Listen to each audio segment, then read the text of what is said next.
Ladies and gentlemen, what we're going to take you through tonight is, well, we've changed our script a fair bit tonight. We've put a few new things in and we've pulled a few things out, and more than likely we'll get something wrong on the way as we go through that. I'll apologise in advance and I'll blame my son for that. It makes it much easier for me. So what we're going to try and do today, ladies and gentlemen, is we're going to give you some information. We've changed the script a lot. We've done this simply because I know this is a UFO group and that's your interest.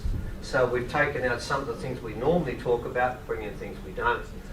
Your script will be basically the same one we're giving a gentleman by the name of Eric von Deniken. We are allowed to mention this now. I spoke to Duncan Rhodes yesterday.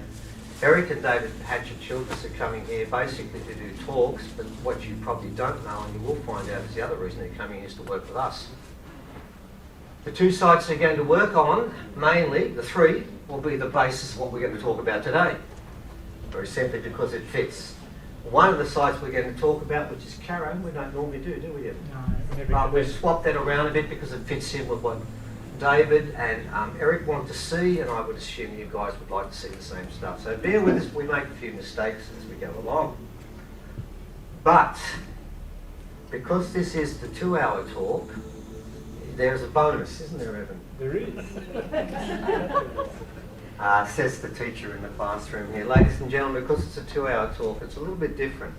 For the 1.5-hour talk, say we're doing at Nexus, they get no science, no mitochondrial DNA, no Y chromosomes, no skull morphology, because it's a shorter talk. But 2 hours and 2 hours onwards, it's a little bit different, because we're prepared to show you archaeology that you've never seen before. We're prepared to show you sites the elders have held back, and specifically because I've done ceremonies, and because they've met my son, they've given us stuff that no one's ever seen before. Now I can tell you this is causing major problems with academics. We are reviled. I can give you a list. Australian Museum, I can go through a large list of academics who cannot stand us. And we will mention a couple, won't we? They will pop up. They will pop up, particularly the Australian Museum. We've got something special for them later on. By the way, they have threatened to sue me and put me in jail too, but that's fine, it's all good. Now, ladies and gentlemen, what I want to start by doing is we're going to start first up, and I'm going to say, as we go through this, sometimes you're going to wonder, I know that before we go this talk, both Cheryl and Gemma both contacted me, reminded me this is a UFO group. It's a UFO group. Don't go off the tangents, because we've got about 70 sites, and we could. But we won't too often, but we will stray, but we'll always come back. So bear with me if I go off into a tangent, I'll always bring you back. So let's start with the way we always open our talks. And refer to a gentleman by the name of Robert Lawler, who's speaking at the Nexus conference also. There's a book there called Voices of the First Day. I'm going to tell you it's an incredibly hard book to read, and sometimes I have no idea what he's talking about, but sometimes he's got some amazing stuff. And on the back of this book, we had it about 8 years ago, first copy, there was a quote that was given by an Aboriginal elder, and that quote has been the base upon which all our research started. And we always open with it. If you wouldn't mind, please, Evan. They say we've been here for 60,000 years, but it's much longer. We've been here since the time before time began. We have come directly out of the dream time of the great creative ancestors. We have lived and kept the earth as it was on the first day. All other peoples of the world come from us. People who farm the land or make buildings and keep animals. These people do not belong to the spirit of this land and must go out from here. Right, ladies and gentlemen, there are two very challenging statements in that quote. The first one says, we have been here since the beginning of time. No, they haven't. Read the books. 60,000 years, as long as they've been here. I'm a teacher. I can tell you now, all the books tell us the same thing. But it gets worse. He says, all other peoples of the world come from us. No, they don't. I've got the paper here that says that's not true either. So ladies and gentlemen, what we've got to do, before we explain to you the original people are different, and their genetics are different, and they come from places that people will not find very comfortable. You may, others won't. We need to do the science. And to do that properly, we've got a problem. Because what Evan told me is what every elder we've met, and I can tell you now, we're not boasting, we've met a lot of elders, old way elders that know the old stories. Not one of them is comfortable with the idea that they came from anywhere. They came from here. There may have been someone that came here also, and we'll get to that further down the line, but they came from here. Now, the problem we have with that story is this paper. And the fact that I'm a teacher and you've all been to school. And when you've been to school and you've been told, and this paper tells us the same thing, it says the original people are African and they came here 60,000 years ago. So, what we're going to do for the first 30 minutes is do the white fella science and work out the base of this story. And then when we work out where the original people come from, we've got a better idea. And then we go back to where they originally came from. And that's more interesting. Now, first up, what we're going to do is we're going to pick the two people. We're going to have a discussion now. White fella story here first, by two academics called Wilson and Can, both professors. And then, and this is the out of Africa theory, and then we're going to find two professors, very important people, who will tell you why Australia was a place where original people first came from. And their names are Wilson and Can also. It's the same two people. I'm going to tell you two stories.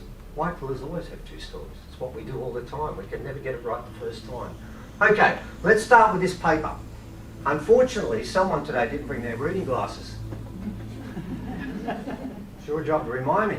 Already he's failed twice. It's in my car, by the way. We came in his car. So this is going to be a little bit harder for me. That's why he does most of the reading. Anyway, this paper is actually a couple of things. It's very arrogant. I'm going to try and read a part of this. It's where basically it's decided. This is the paper that decides the history of humanity. It's called The Recent African Genesis of Humans. And it starts by saying, after 15 years of disagreement, we won the argument when the paleontologists admitted we had been right and they had been wrong. Now, what did they find out? These two people, Professor Wilson and Can, gave us Eve out of Africa 150 and 180,000 years ago. And that is gospel. Ladies and gentlemen, but in the paper, there's a problem. God, I hope I can see it from here. And it says here, Eve lived about 200,000 years ago, probably in Africa. The word was never definite. It's probably. There's a hell of a difference between definite and probable. So, they say probably in Africa. And how do they know that Eve was here 150,000 years ago?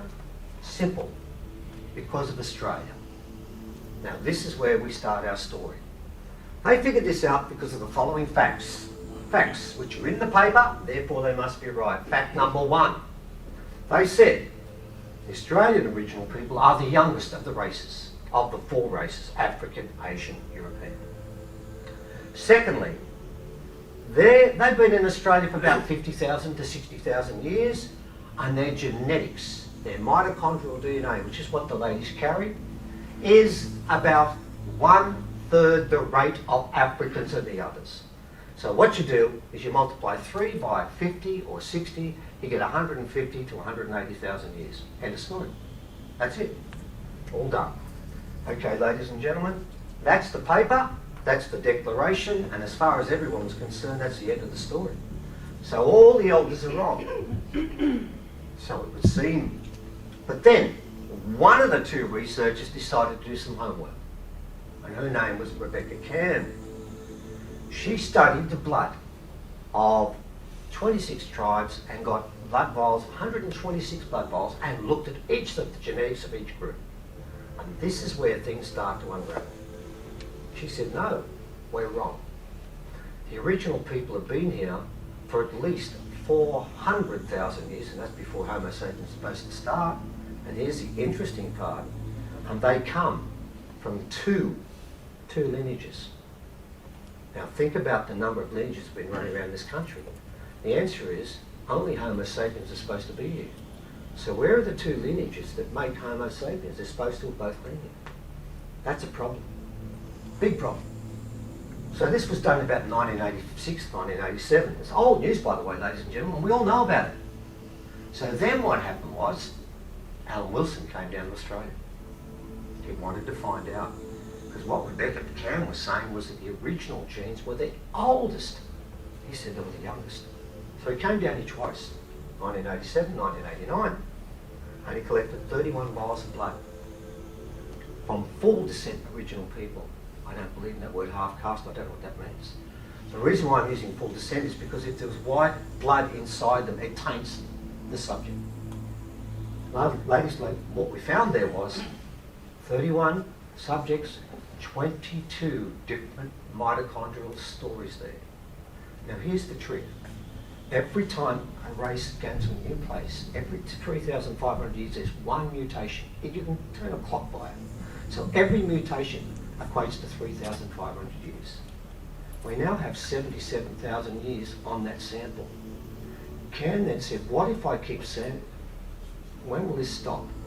And then he made the famous statement, the only one I can remember, because I've said it so many times, and I'm sure the lady sitting in the front said, my God, not that one again. Yes, it is. It goes something like this. Can said this. He said, this may sound far out, but around 40,000 years ago, Homo sapiens got to Australia and did something dramatically different, not even with stone tools.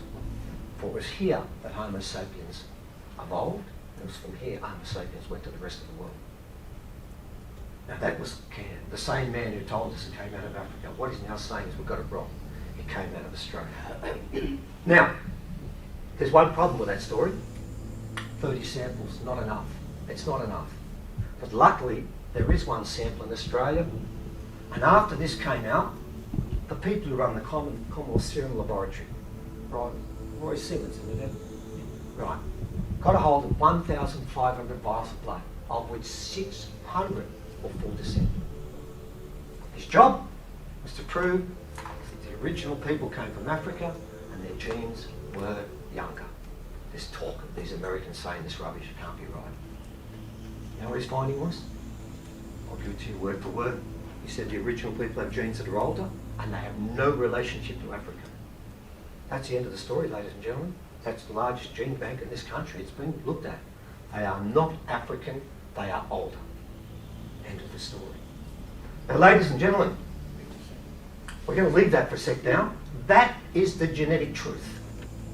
The original people, we'll go back to it a bit more, the original people are not related in any way to the Africans.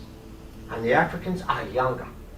Now what we're going to do now is we're going to turn our machine on now, and what we're going to do is we're going to look at the local archaeology in this region to see what we can find out now. Now we've looked at the theory, let's look at the practice. And the first up, we're going to look at something quite famous, which is the Hobbit. I'm sure most of you people may be aware of the Hobbit. It was founded on an island called Flores. We didn't think this through much, but Flores is 24 kilometres from the mainland of Indonesia and will never be joined. There are 3 straits, it's always been separate. 24 k's, 3 different channels are very treacherous thing to sail through. This particular human being, and that's what it is, was found there. And we found hobbits there. And we thought that was amazing.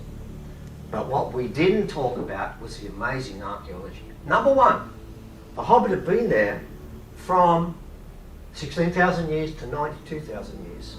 Question, how did it get there? It wasn't there to begin with.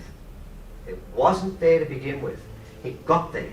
It either came from the south from Australia or came from the north from Asia, but it wasn't there. Now I've got a question. How did they sail there? They had to sail. But there's a bigger question. Can we go on to the next page, please, Evan? The bigger question is this. The most important piece of information was never the Hobbit. It was that.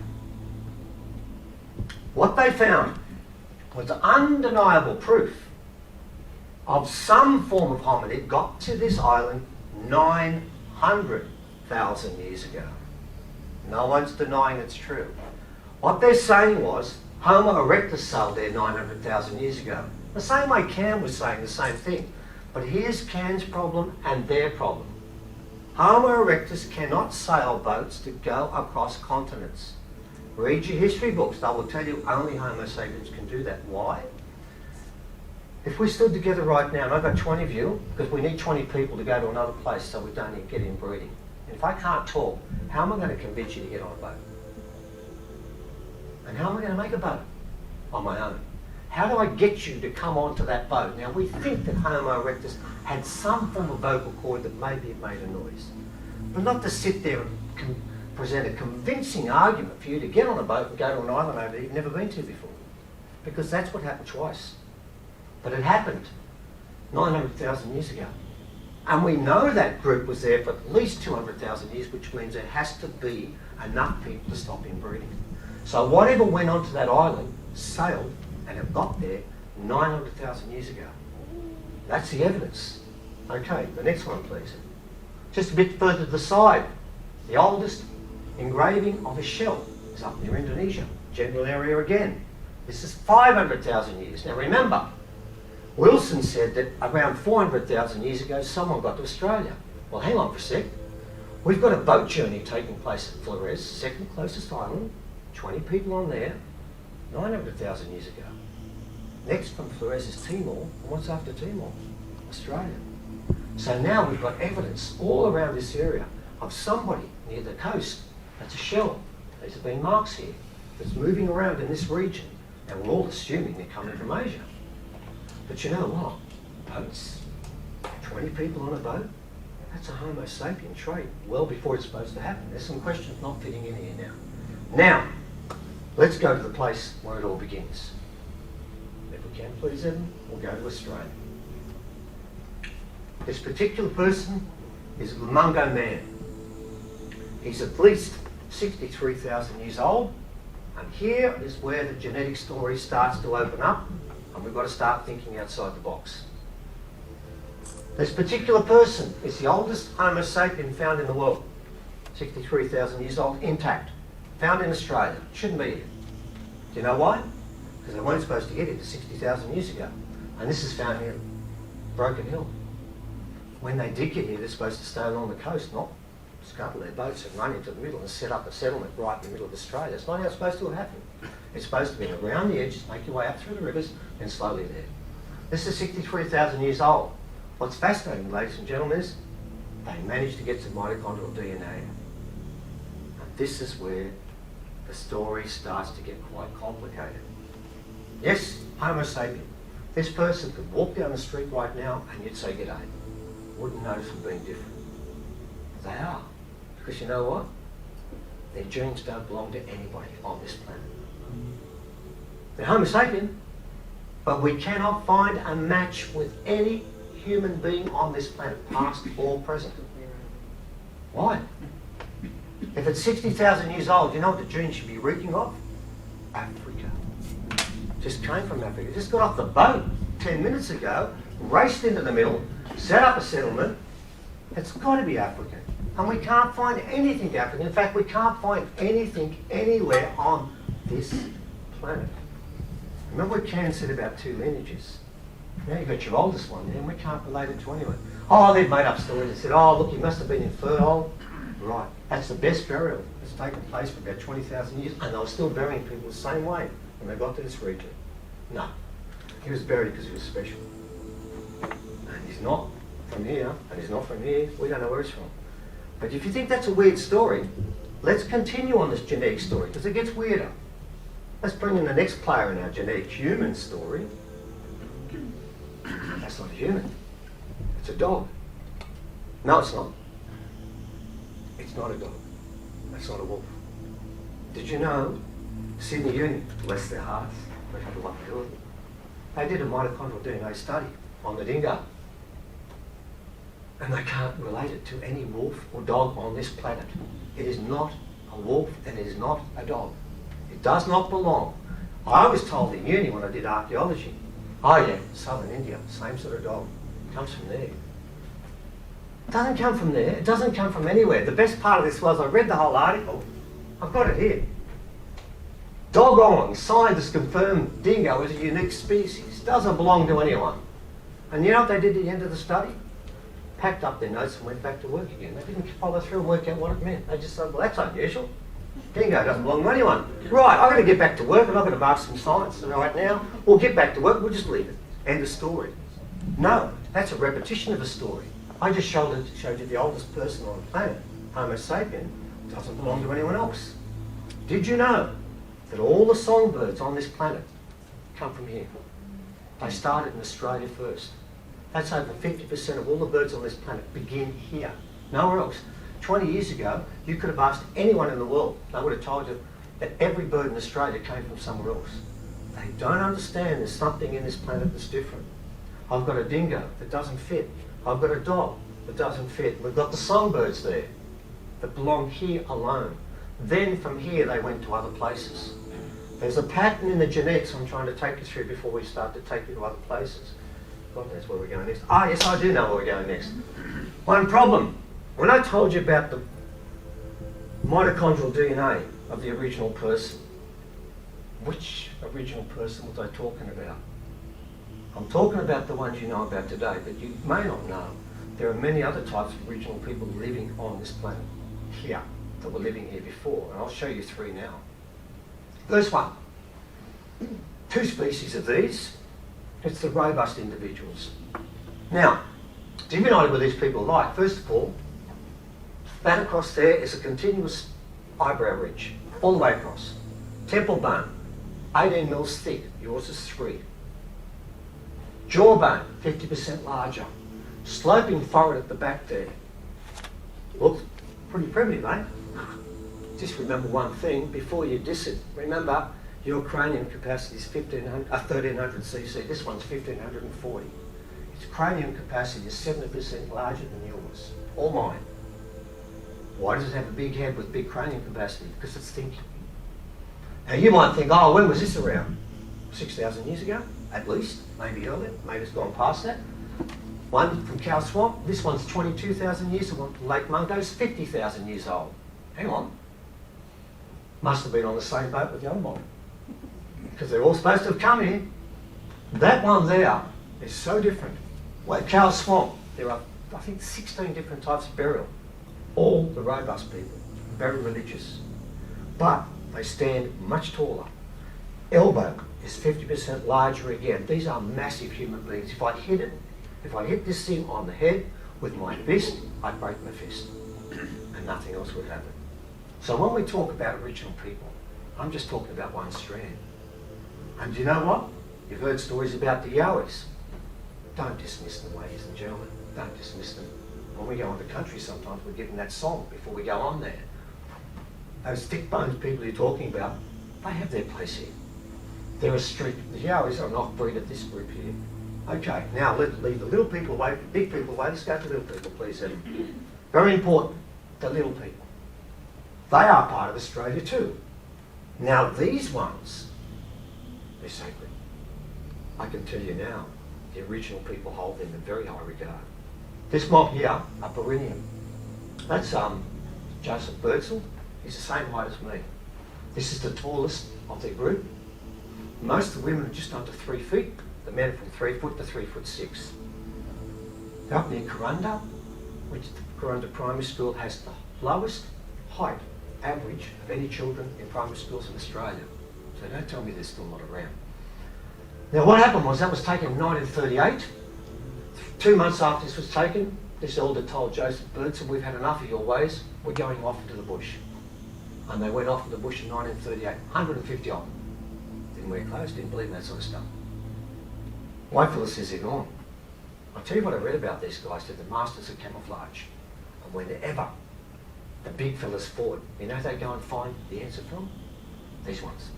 They go and ask them to help when they fought, when they couldn't sort out their problems. They were the keepers of the songs of the Four Winds, very sacred song, and they were the guardians. They made boomerangs or like propellers, crossed like that, they had amazing huts, completely different mob. All gone. Well, we think they're all gone.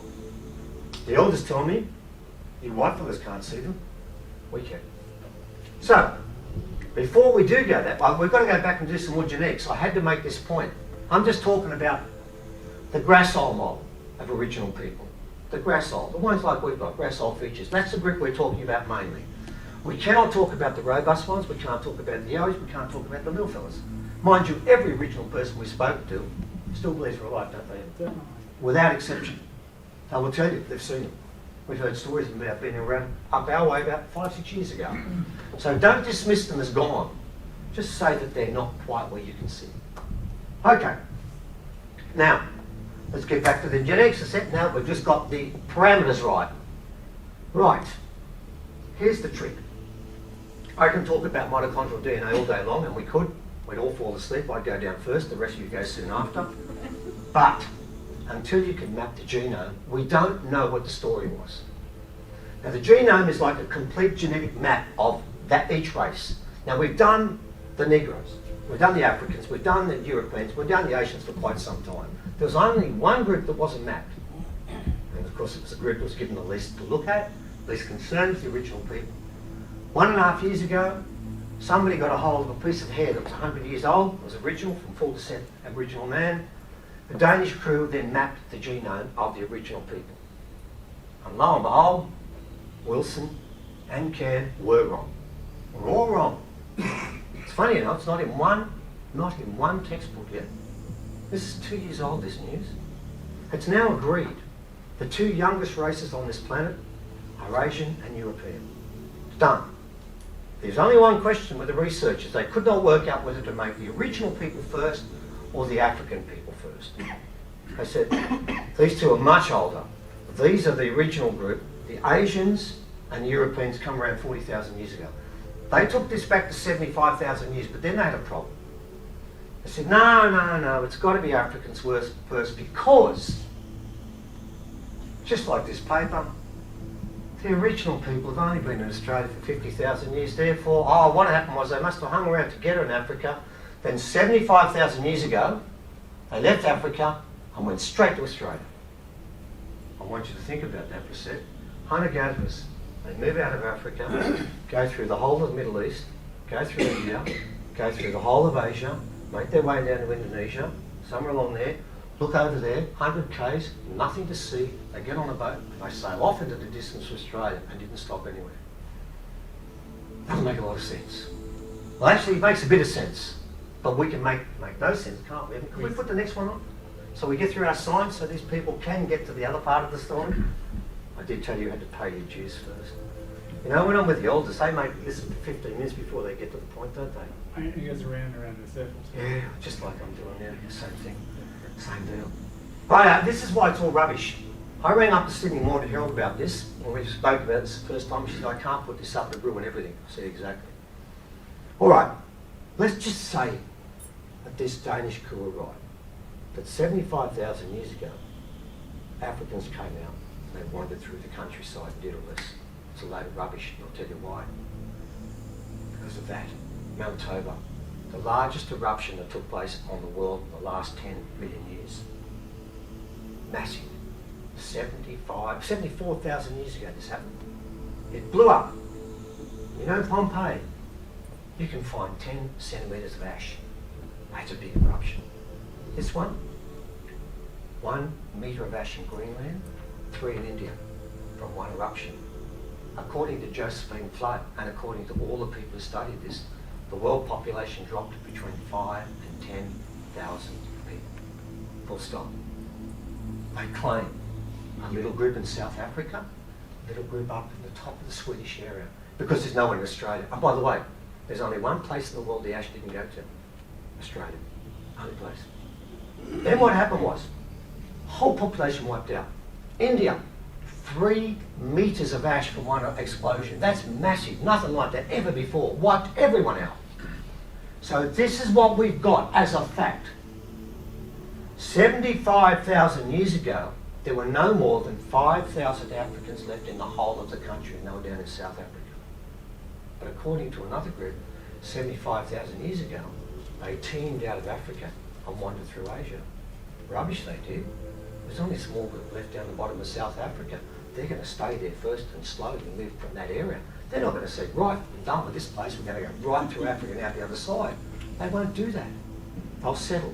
And if they did, if they were that desperate, don't you think they would have stopped somewhere on the way? Because according to the genome studies, there's no Africans, there's no Asians and no Europeans there. They're not there until 40,000 years ago.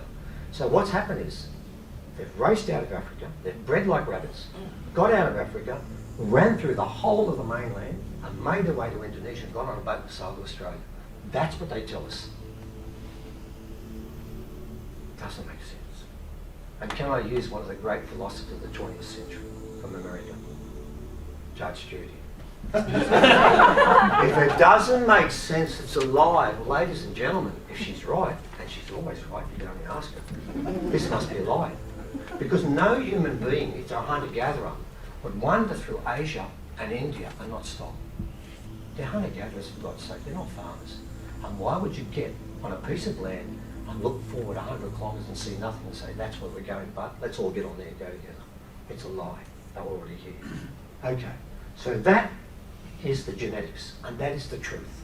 When the original people say they were the first people ever, they were. Now, the problem with that is, and we're getting towards the end of this, we're spoken solely about the ladies in our group here, with their wonderful mitochondrial DNA. But we have something worth too, gentlemen. We have Y chromosomes. They're willful little buggers, you can't measure them. A bit like us, I suppose. You can't really get a pattern on them, but there are certain things a Y chromosome can do for us. Do I get my stick? You get your stick. Oh, good. I've had this for a while. Someone gave it to me recently. I nearly poked someone's eye out, so you guys at the front want to be careful here. Right. Now, we've done the ladies. Thank you so very much. You proved to us that the original people were here first. What have the men got to say? Could you punch it out for us, please, Evan? Could you tell us about the... I love doing this. The two Russians. Who are the two people who did this paper for us, please, Evan? Klyazov and Rose Hansky. You didn't say about that last time. Lost a bit on that. It sounded better last time, more Russian. Could you just read to us what they had to say about their study? A more plausible interpretation might have been that both current Africans and non-Africans descended separately from a more common ancestor, thus forming a proverbial fork. A region where this downstream common ancestor arose would not necessarily be in Africa. In fact, it was never proven that he lived in Africa. This paper is the largest study of Y chromosomes on the planet. The study was to do that. They wanted to find out, where do we come from? So what they did was, they made this up. Now this is what happened. They found, see this line here? 1, 2, 3. That's your Africans. That's the Africa now, 128,000 years. They're comfortable with that, 128,000 years. There's your African lineage. Now, we're told that the whole thing is African. No, not according to the men, no. Adam is not in Africa. Adam's down here. I don't know where Eve is, but she's not with Adam, and Adam's not there. Now, the problem is, our other study tells us, Europeans, Asians, 40,000 years, there it is, just there. That's where they come about. Africans down here, well, that's 3 races. What's left? There's only one left. Original people. There. The beginning part. Now, how do we know that Africa's wrong? And I'll tell you how we know, because what they did, this study was very, very detailed. They took 400 people in particular, took their sperm, and they donated to a higher cause than what they normally donated to. And then what happened was they compared it against 13 African markers that are distinctly African. And the idea was, we'll get a score, because 13 times 400 is 5,200. Do you know how many matches they got? None. They weren't just original people, they were Asian, they were European, they were every race. Not one match between 13 markers and 400 people and the African markers. They found nothing. We got a problem. It's certainly not from Africa. So, Europe, Asia, Africa, Australia. There it is there. And of course there was one study done of the Y chromosomes of original people in 1999 by Vanderbilt. And what he found was, and he's going to use this word again, he says, my God, there are 2 lineages here. Not my words, his. He said, look at this, the original people. See, there are 41 haplotypes for men, 41 different types of Y chromosomes, which means probably everyone in this room, we probably don't share it.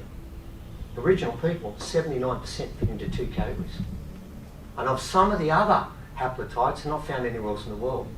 This is so non-African, it's not funny. So the question we've got again, where the hell did these people come from? You see, we've got these two lineages turning up time after time. Professor Cairns says it's the Homo sapiens. I'm sorry, he's wrong. Homo sapiens are not capable of doing this. They're not capable. They're really dancing in the dark here with both of those. But I do know who is responsible for this, and can we punch up the person who's responsible for all of this, Seven? This gentleman, the Denisovans. They are our ancestors. I'll explain how that works. You see, 100,000 years ago, there were 15 different hominids on this planet. Homo sapiens were one of them. One of them. These ones here walk past the street, you'd say hello. He's supposed to be a lesser person. He's supposed to be lesser than even Neanderthal or Cro-Magnon, according to our scientists. But there's one problem, ladies and gentlemen. It's found in Siberia. It's found in Spain. In Spain, he was there 500,000 years ago. Siberia, 96,000 years ago. And who is he most closely related to today? The original people. In fact, if you're an original person, you have between, we make a big fuss about the fact that we might have 1.5% Neanderthal on this. I'll give you a break. If you're an original person, you've got between 4.5% to 6% of this person in you. You want to know where they came from? There's part of their lineage. This person here. What have I got? 4.7 have I? Yeah, 4.7. 4.7 Denisovan and 1.1 Neanderthal. I'm Aboriginal. Every Aboriginal person has between 4.5 to 6 because of this. These people from Spain. Now here's the problem. Around 500,000 years ago, according to the books, the original people have only been around for 50,000 years. Well, how can that person be related to the original people if they don't exist? If they came out of Africa 75,000 years ago for the very first time, why is it this subspecies, which is at least 500,000 years old, is most closely related to the original people? It doesn't make sense unless the original people are wandering all over the world. This is one part, but here's the problem. There's one hominid for you. They both said two. Where's the second part? That's where it gets interesting, because the second part is somewhere. Okay, so ladies and gentlemen, we're nearly finished. We've got to do the second part of this now, which is this, the time. Because they've all said 50,000 years. I've shown you now that genetics is wrong. I'm hoping you're going to put the next thing up. Thank God you are. Every one of these sites, I won't go into reasons why this one counts for that. Every one of these sites breaks the out of Africa theory. We're going to do two today. And then we're going to stop because the science will then warn you out by then and you've all stayed here for that long. We're not going to make it too hard for you. I won't go through all of this now, but we're going to put two up. The two most important ones. If you can put the first one up first, please, Evan, which is at a place called Panoramity. This, I've now become probably South Australian Museum's most hated person. Would that be fair, Paul? That could be true. I would think so. Yeah. See that? This is ancient. This was done at least 80,000 years ago. Oh, but it can't be because they weren't here, were they? It was done near Lake Eyre, which is a long way from the coast and nowhere near any river. It was found in 1939 and there it is inside, in situ. Now I'm going to tell you something now, get used to this because we're going to start to talk about something else. That's a language. Every one of those lines, every one of those marks means something. You'll find more about that later. And it comes from way back. Now, this was dug out with crowbars in 1938. And it was taken out of what was considered, what does it say about this particular place? Having that top part, if you can read it first time ever, I hope you get this right. Described as the most marvellous native gallery in Australia. Right, this comes from the most marvellous native gallery in Australia. This is called a priceless piece of art. It's 80,000 years old, the damn well is, for sure. Now the best part of the story is this. It was dug out. Didn't ask the original people for permission, I can guarantee you that. It was dug out. The farmer agreed to it under one condition. What was the condition, Evan? That it was to go to the museum. The And to be put on? display. Permanent display. Yeah. Can we show them the permanent display, please, Evan? Now we'll show you what the permanent display is. There it is. It's a piece of plastic hidden underneath the table. My elder from South Australia, Kano Walker, Ramangeri elder, told me for 3 months, come to South Australia, got to show you something in the museum. He knew we wrote about this, so we went there. And this was found underneath a table. Underneath the table. There was no leaflet, there was no stand, no information, nothing. It was just hidden underneath the table. I crawled underneath the table and I pulled it out. It's plastic. And the lady was saying, yeah, you pull it out, didn't she? She was encouraging me to do it, so we pulled it out. Here it is, a plastic display. Now, the original display was supposed to be sent to every museum in the world. That's what the article said there, and was to be placed on permanent display. Do you know why it's been placed like this? Could you read the bottom part of the 1938 article, please, Evan? And you'll find out why it was hidden. Mr. Mountford said that the carving showed a remarkable resemblance to the head of a large crocodile of the northern Australian coast.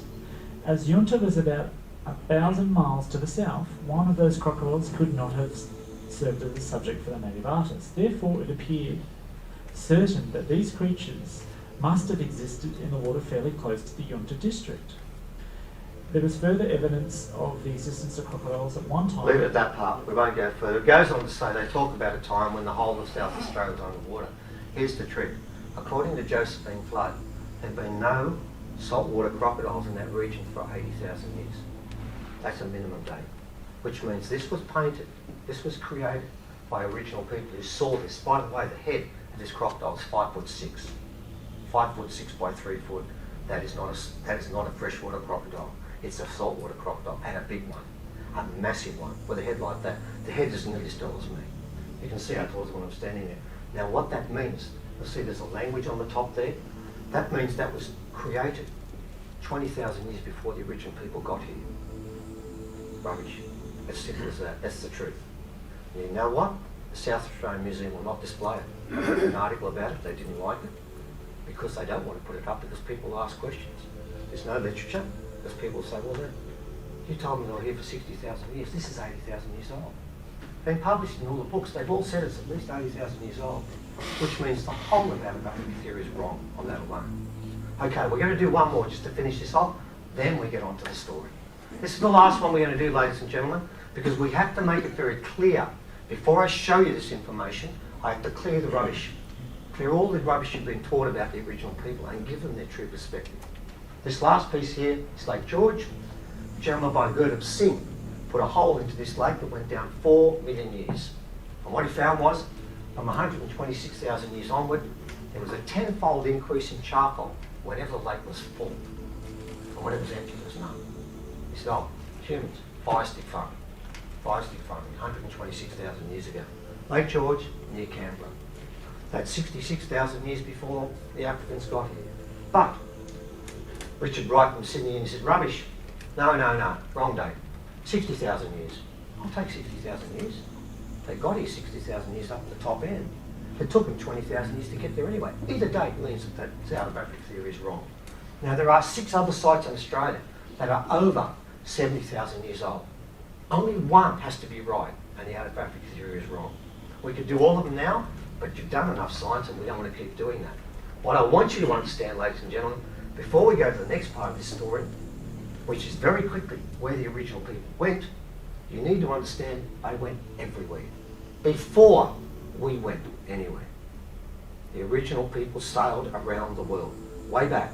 I first got involved with the Ram and Jerry way back, didn't I, Evan? Because of the story about them circumnavigating the world in a figure eight in ancient times.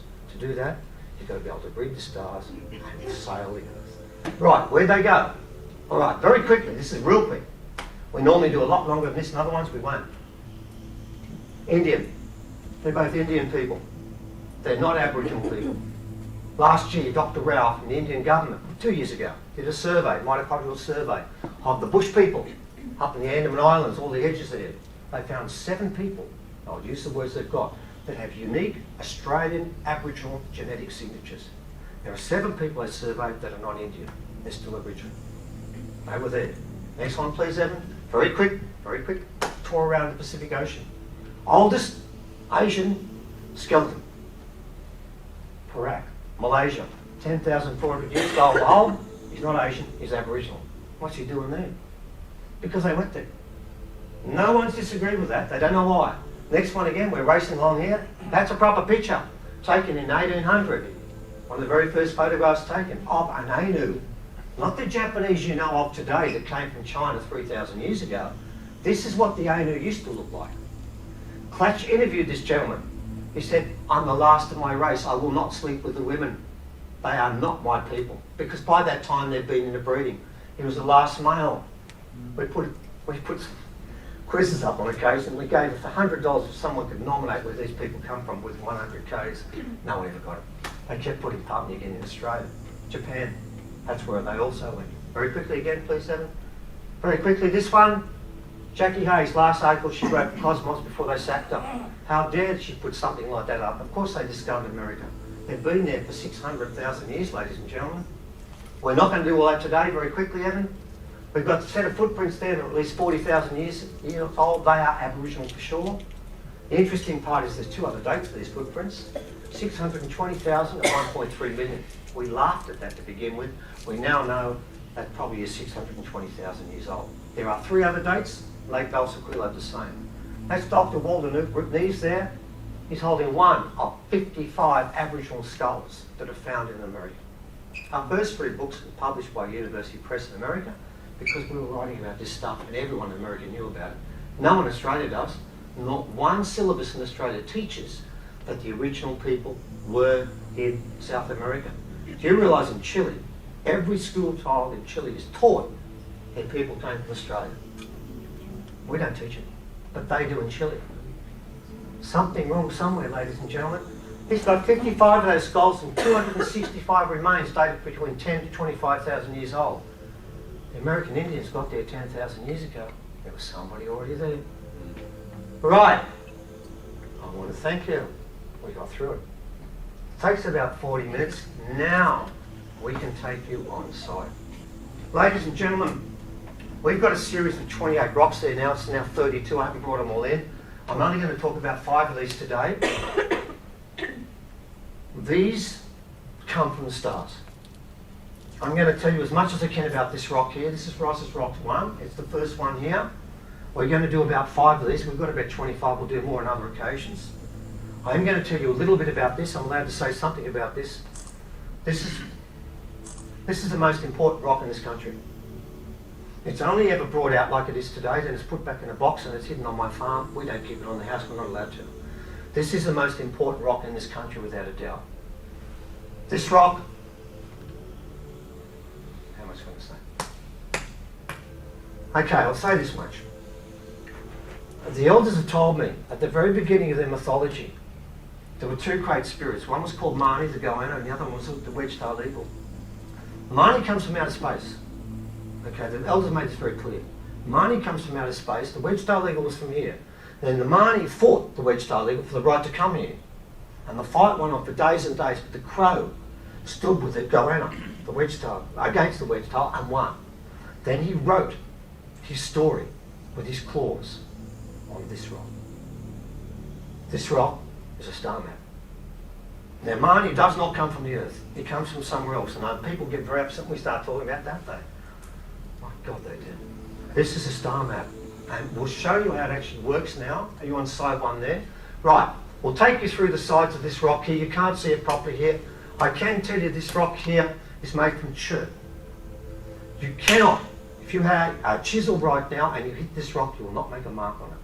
You have to remember, this is found in the land of stick, bone and stone technology, or so we're told. Or so we're told. This rock was found at Gosford, about 1 kilometre from the Gosford Glyphs. It was found underneath 1 metre of soil. Was brought out in excavation in 1990. It had to have been there, dropped there at least 5,000 to 6,000 years. It only has to be over 200 years old because no white fella could do this until about 20 years ago. In fact, I still don't think you can now. We'll go through the sides here. The first thing you need to look at, ladies and gentlemen, is the cuts. They're not chisels. They're not chiseled. It's been cut. There's no knife on the planet that can cut this. But this was cut. And what's also very interesting is there's a lighter layer. It's been cut twice. Very interesting. Now, each one of those lines represents something we'll talk to later on. We'll just go through a few. There's a couple of very important lines we'll come to. Now we go to the second side, please, Evan. We're going to spin around now. We'll get to Dr. Derek later on in the piece. There's a map, and you'll see the angle 33 degrees. You'll see the angle 33 degrees. We'll talk about that some more. Those angles are going to reappear all the way through here. Next one, please. This is side 2. Something fascinating about side 2, which is this side here. It's got 5 marks. Every one of those marks points to one of these sides here. Even though there's a gap, it will join up again. Very sophisticated. Even the spaces between these marks are important too. We go on to the next slide, please, Evan. There's the 5 marks there. Keep going, please, mate. We're starting to make our way towards this one. If you can, please spin around again, because that side's been cut away there, so your thumb can go there. Here it is. There's the map. There's a Polynesian map we seen in 1904, a stick map, and it's a star chart also.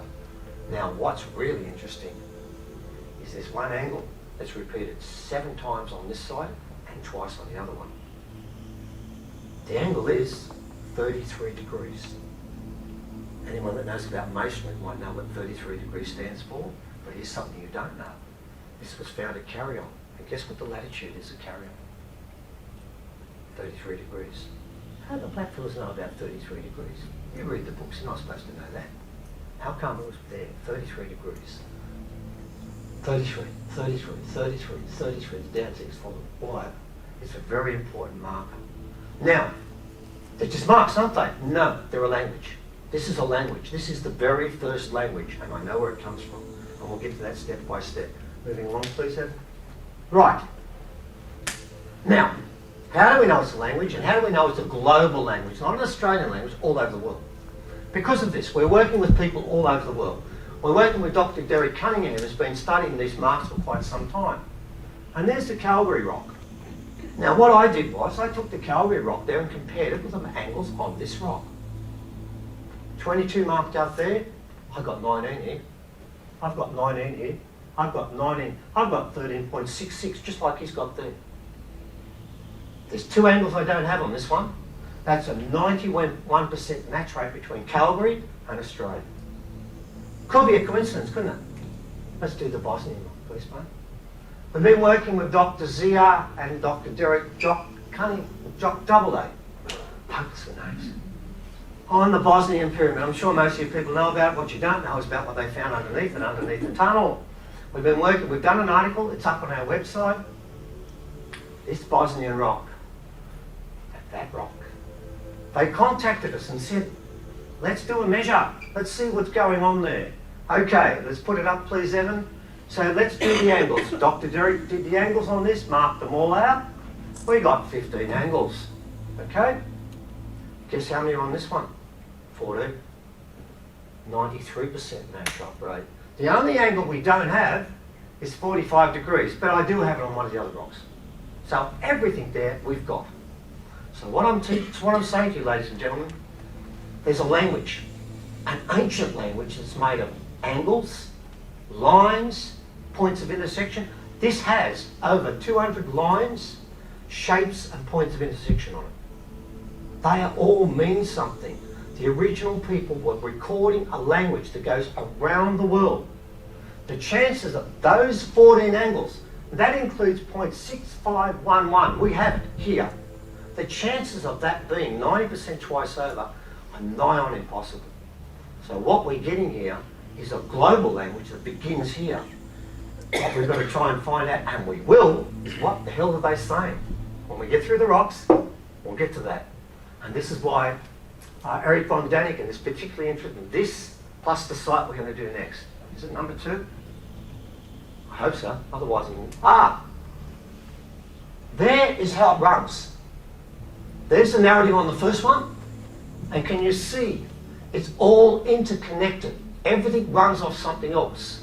Then we're going to do the narrative on this one, and you'll see you've got the same appearance again. Both of them do the same thing. The first rock, we haven't finished that rock. You didn't tell me that. I just false that.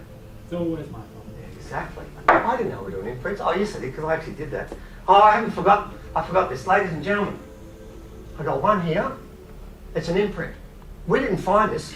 We work with the top geologist in this country, but you can't put his name up because he's hanging around with us. Oh, he's the best. Don't worry about that. But I can't say who he is. He pointed. I said, "What the hell is that doing there?" I said, "What are you talking about?" He said, "That's an infill."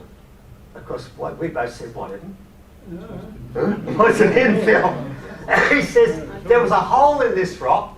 They put another material in over 10,000 years ago, rammed it inside, and it's still here today. Superglue can't do that. That's a 10,000 year guarantee that it still sticks on. But there's two of them, two infills. One on the bottom here, you can look at these later, and one up here, and that's the amazing one. That one up there, which you can't see that well, trust me, it's there. Take it out in the middle, take it out in the light, in the sun, hold it the right way, and there'll be a piece of metal that shines back at you. It's 10,000 years old. There's a piece of metal in the middle of it. That's not right. There shouldn't be metal in there. It's 10,000 years old. Aboriginal people don't make metal. There's another one, infill again from another one. Another rock there, a much bigger one. We've got one infill that's 5 centimetres by 3. It's like a clay. They seem to have melted in there. Now, that's an imprint. That is actually an imprint. What's happened here, ladies and gentlemen, is that rock has actually been stamped down. It's this piece here. It's been stamped down, and what you've got is this pattern. There's 7 imprints that have been punched into this. Punched. Here's the problem. That's 1 mil deep, and it's broken into the layer underneath. Here, that's gone down 0.5 centimetre, and it didn't break the layer underneath. How do you do that? We asked our professor. He said, simple. All you need is 2,000 degrees Celsius, and you can punch that down. I said, right, 10,000 years ago, 2,000 degrees Celsius. Where am I going to find that? I tell you, I won't find it. I won't find it in the campfire. So we've got a problem here. We've got a lot of technology. It's not just the cuts. And they are cuts, ladies and gentlemen. They are cuts for sure. It's the imprints. It's the infills. What is going on here? There's 3 different pieces of technology that original people aren't supposed to have. And this is written by Marnie. Remember where Marnie comes from. And we'll tell you what planet that is further down the line, or constellation. Number 2. Right, we're on to number 2. First thing, can you put up the first picture? Because I know it's there and I remember this one. Look at number 1 and number 2. What do you notice? Exactly the same. These rocks were found 700 kilometres apart. These rocks were found between 1926 and 1939. All the rocks I'm going to show you from now on. By Elkin, Basdo and others. And they were collected by one person who kept it in a private collection until someone bought all this for us. And we're giving them back to the elders. These two, this has gone to an elder. This one's going to an elder too. This particular one here, they're the same. They're exactly the same. In fact, all of these rocks will have chert on top. We've got a problem, but you'll find out what the problem is soon enough. Okay. Now what we've got here is a beautiful figure 8. It's on sideways there, the staff there running along there. Same distance all the way along, same distance all the way along. Fine cut back like that, another piece across like that. We've got smaller cuts going through there. As we go around, that A runs all the way around underneath there. Can you see when it was cut originally? The cut line, we've magnified that, runs all the way through there. You can even see it curving back like that. A very fine piece of work. That A, the measurement in depth and width is the same all the way along. Steadiest hand I've ever seen. No chisel in the world can do this. It's been cut. But there's no knife on the planet that can cut this stuff. A diamond tip maybe, but you couldn't keep it that steady. It's a problem. And we spent a lot of time fighting over this. All the geologists on the planet could not identify this rock because of this. And secondly, it's dark on top, then when you get underneath, it gets very light. You'll see a rock that gives us away a bit more. Okay, spin around please, Evan. We'll go through quickly. We're going to get through a break soon. Okay, the lines, we've got thinner lines that run all the way across like that. You've got thicker lines through there. You've got some lines running through there and cut through there, but we'll get around to side 4. Side 3 is fascinating because this has been knocked away because an index finger holds it like that. This imprint there has been rubbed away by skin on chert. How old is this? That's all been rubbed because it's meant to be held like this. Now what I'm going to do now is just spin this around. It should fly off. No, because it's supposed to fit just like that. Pad down here, finger like that. It's meant to be held like this, and I won't point at it for too long because I did that once and somebody got a reaction, so we'll just keep this pointing down. We won't paint it at anyone. This is meant to be held like this. The other rock is meant to be held in a certain way too. Every one of these rocks must be held in the right hand, not that. Don't know why. Okay, next one please, mate. Now we get to the far side. Now we've got the pecs. Didn't have them before, did we? Pecs running across there, like the star map. Then we've got lines running through there. There's a close-up there. Some more cuts through there. Got an imprint through there. There are about 400 marks on this side alone. What does it say? Well, we think we know. We'll get to that soon enough, won't we? Yep. Okay, and as you can see, you've got some thicker ones lying there. You've got lines running across like that, imprints up there. These have all been marked in individually. And notice, as soon as you break the surface, you get to a different colour. It's like the chert is just on the very top, and then it wears away. But we'll get further. We're going to stop at 5:15. We've got about a couple of minutes to go. We'll just see if we get to number 3. What we might do is stop at 5. If we just go 2 more minutes. Moving along, please. 3 is going to be real quick. This one here, this particular rock here, has got 8 sides on it. An elder in Victoria held this and he put it in his hand like that. And when he put it, wrapped it around his hand, and I can't do this once I've done that, he says, when you put your hand around that, do not speak until your hand comes away again. So this is not meant to be held the same way. Very sacred. Again, it's got that beautiful chert on the top, but you notice very quickly as you cut underneath, you've got another layer underneath. We'll get towards that story. Next one, please, Evan. We're going to get through 2 more, and we're going to stop after that, and we'll go to the standing stone side. Oh my God, didn't we get 4 up? Keep going. No, that's just some. Keep going past that. There we go. This one's broken. Come and have a look when you get a chance. This one actually, they've pecked in this side. Can you see the pecks there? And they've pecked in here, and it's gone all the way through. And guess what? Underneath this chert, that's what it is. This rock is all that. This is just on top. The chert is just on top. You ready for this? Been baked on. You've got your original rock, which is that, and you can see it through here because it fell in through here, broke through. This underneath is a much weaker rock. It's been baked on top. It wasn't punched down and chert. The whole thing. You've got a layer of this orange, yellow rock. Then what they've done is they've put the chert on top and cooked it on top. Now you might think that's a radical call. Well, it would be. Where's 5? No, it's just It's on the chair. Oh, praise the Lord, because that would have been a problem for somebody. Oh. Have you idea how much this cost? Oh, I did pay for it, it's all right. Okay, we do number 5. Now, this is the problem. Can you see this lip up here? Can you see this piece that's sticking up here? That's dribbled down the side, ladies and gentlemen. It's dribbled down the side. You see this rock here, when you look at every side, these are star maps.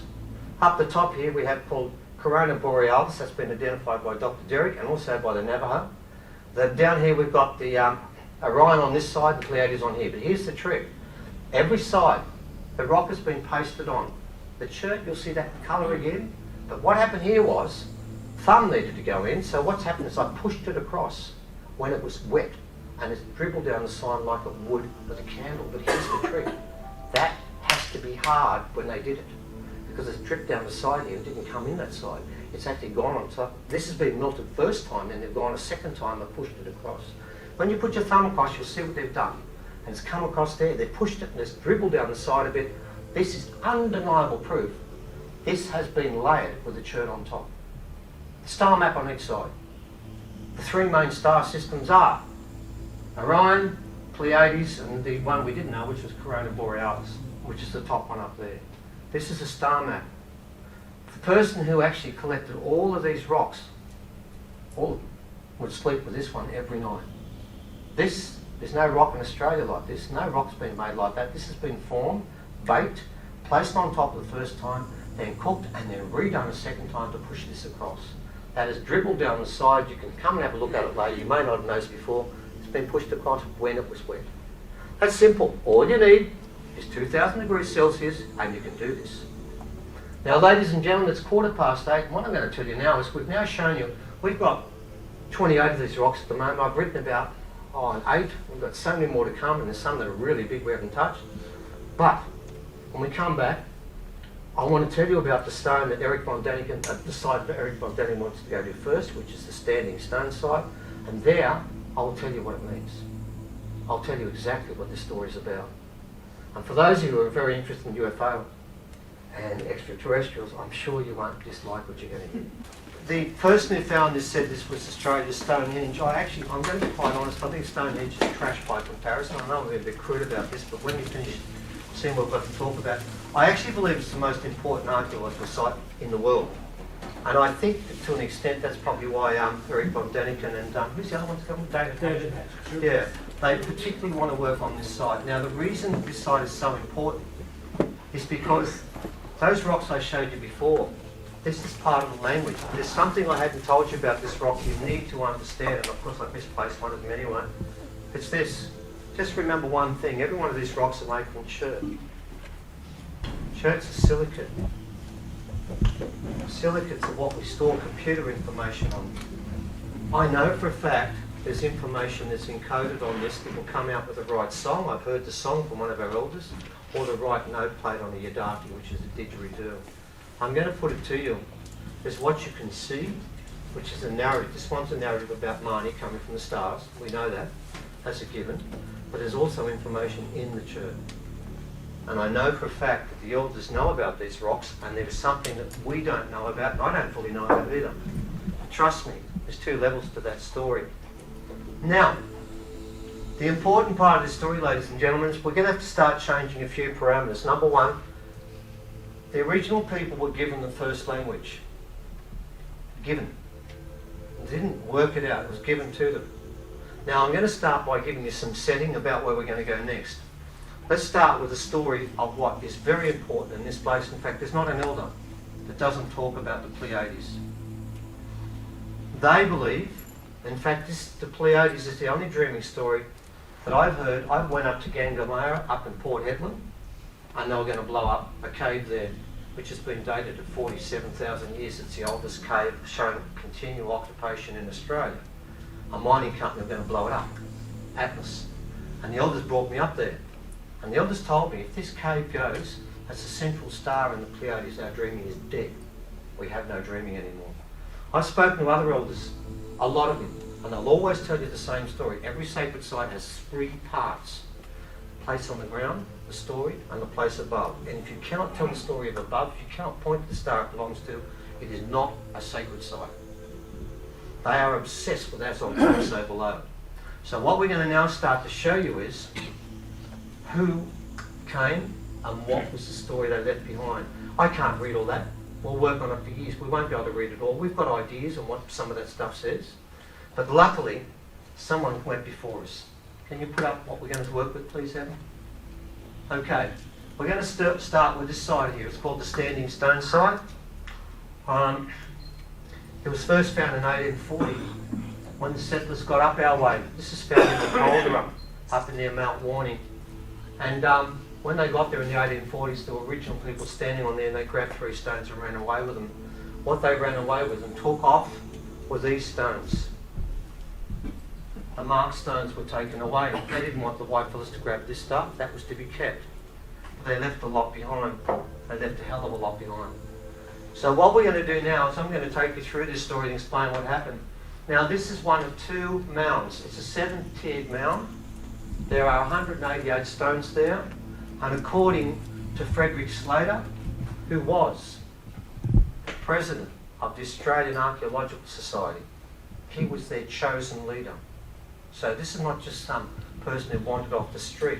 He was hired by the New South Wales and Australian government. He was considered the Australian expert on hieroglyphics and original, you ready for this, writing. Yes, no, that wasn't in the books too, was it? A lot of things weren't in the books. And this is part of their language. Now, I've got to tell you the first language. How does Slater know about the first language? Because he worked with someone called David Dunlop. And David Dunlop was able to get a hold of, he worked at a place called Wollongby, he was a magistrate, he won their trust, and they gave him a breakdown of how the first language works. It is the oldest language on the planet. Now, what Slater said was, on this mound is all knowledge that was, that is, and will ever be. That's a huge claim to make for an academic. So, let's see how he got to that arrangement. And let's find out why Slater, 1939, was probably the top scientist in this country, but by 1942, 1945, every record, every piece of work that he ever done, bar two things, was destroyed.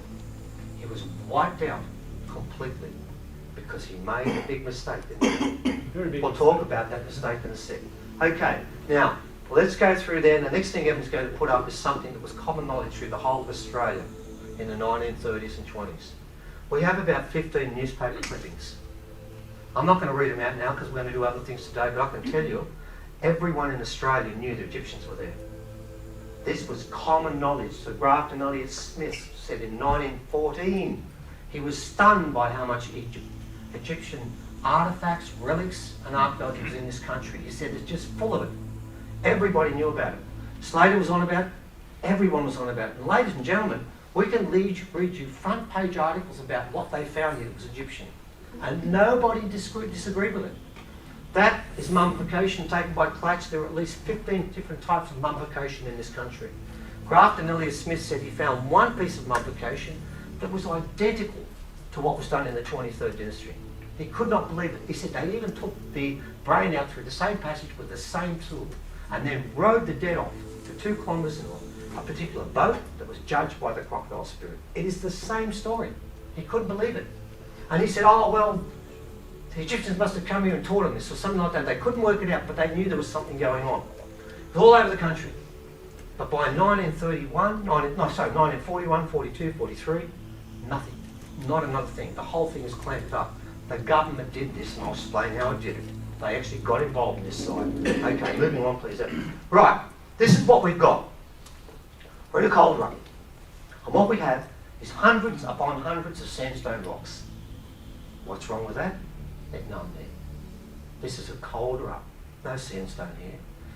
He did his homework. There was one sandstone quarry 25 k's away. And we're talking hundreds of rocks and thousands of tons. Who's carrying the stuff? How did it get there? Nobody knows. These rocks, what happened was in 1940, they found it in 1939, they wrote about it, it was in all the papers, one that everywhere, we've got plenty of papers there. By 1939, everyone knew about it. By 1940, it was destroyed. How do I know? Because I worked with the guy that killed it. And he cried about it every time he spoke about it. It was 92, he's just passed on now. Because he knew he'd done something dreadful. But he didn't, you know. Because his dad was working with Slater. In fact, they farmed, they cut the fence off. They fenced off the whole area. And he said that lest the cattle walk on the rocks. He was behind him, 110%. They used to go out together. His dad would go out with him. And they found all these rocks. They were all over, everywhere. Marked rocks like this, shaped. No percussion points, because if it's rock on rock, you'll get a percussion point. There's none there. These were shaped. These are the shaped rocks that make a story too. And the shaped rocks, every one of those angles means something. Evan, you sat with me, still been when Kano stood there. He took one rock, we knew it came from there, he told us to put it in the middle point. Then he told us 7 different meanings. We didn't see anything, but he could read it. This can be read. And by the way, ladies and gentlemen, the language wasn't lost. There are people that can still read it. So let's look at what's there. Now here's a problem. That's coarse sandstone. You know where you find coarse sandstone? Not next to the sea. You find it further away. At another site, we're going to find every coloured piece of sandstone you can. Rocks were coming from all over Australia to this site. The coarse and fine sandstone. Look at those angles. These are just fine. These are laid everywhere. Because what happened was, after the Australian government visited the farm in 1940 and told the farmer, you're losing your farm, we're taking it back because of those rocks. Jack was 15 at the time, was told by Dad, get up to that mountain tomorrow and displough the local. And guess what? The government left them alone. They were going to take their land off them because they were going to take this away and destroy it. So this is the stuff that was disploughed. It's everywhere. It's all over the side of the stuff there because it's not all over the place. And each one of them are different shapes and different markings, and sometimes they cut the pyramid off halfway through, sometimes they play around with it. Keep going through. Okay, now, this was found 3 k's away. It's a symbol. It's part of a language. And we know the symbols, we know all of them. I cannot put up the right name, I'm not allowed to because they're sacred words. It means the guide to the soul brought in with the unity of life. Very important symbol, this one. Slater, actually, I've got a drawing that he's got. It's the only drawing. I've got his personal notes that were found. We've got the only copy of them. And that was put up. And the most important symbol are circles with 1 to 9 rays. Oh yeah, there's the proper name up there. Actually, we've sort of put it up there a bit. So, that's a very important symbol found alongside, which verifies if Slater was right to give that particular symbol, because there it is. So that sort of validates what he was saying with his dictionary, which we have. Moving along, please, Evan. Okay, next up is the interesting part. Second mound. This mound, that's 5 metres high, 70 metres across. There's 3,500 cubic metres of Sand, sandstone, clay, and none of it belongs there. None. In fact, geologists and geographers have both seen this and said this is artificial. This section here, a whole section you'll see on the map, was dug out by the farmers and they laid it down for roads on the black sugarcane soil because they could drive their tractors along that because it didn't come from there. So we know it doesn't belong there. The problem is, here's a map I've done of the actual thing, of the actual draft. These are the markings for the sandstone rocks. If you walk past that point, you'll never find another sandstone rock. If you go past that point, there's no more sandstone rocks. How do you get 3,500 cubic metres of fill from somewhere on the coast to here? A wheelbarrow is not going to do it.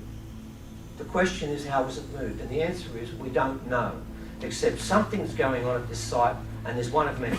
This is one of many like this. This mound should not be here. It is artificial. Everything there doesn't belong. Evan and some others went and dug a hole in the paddock about 60 metres away, and they went down 1.5 metres to see if there was sandstone there. There's nothing. There's no sandstone, and nor should there be. So all this is artificial. This is a massive construction. Remember, this is a smaller mound. The bigger one was 7 stairs. Okay, moving on, please, Evan. On this one, you're going to get the same shape marks again. You're going to get rocks that will cut like that, different angles all the way through there. These are just everywhere. Some of these rocks you can actually cut yourself with. And I'm going to give you an example one now. Okay, now, what we found as we went through this is we can put, because we've actually got the map.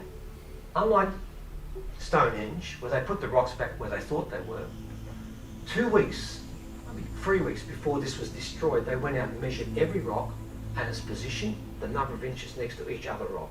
And we have the map with us. That's how we can put the map back together. If we can put the stones in the right place, and we have people who know the song of the hand signs and the song of the stone arrangements, this place can be brought back. It can actually be put back as it was. We have the people that know the songs. Now, what does this site do?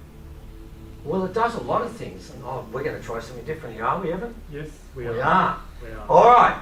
Oh, God, this is going to be chaotic. And if it is, we remember to begin with, if there's any mistakes made here, mistake is made over there. What we're going to do now, ladies and gentlemen, we're going to tell you what this mound is about, what those things are talking about, and why Slater had gone too far and had to be wiped out because of what he did.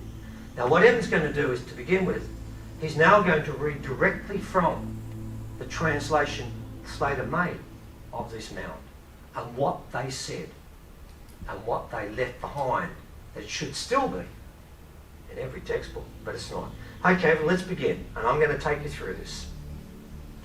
Truth brought out on wings to earth from God to man. Guided by truth, man came to earth through darkness from the light of life that shines far off. Man came to earth as man, with all his 7 senses, and was established in truth. Right, we're going to go through this step by step, and I'm going to show you a development of something there.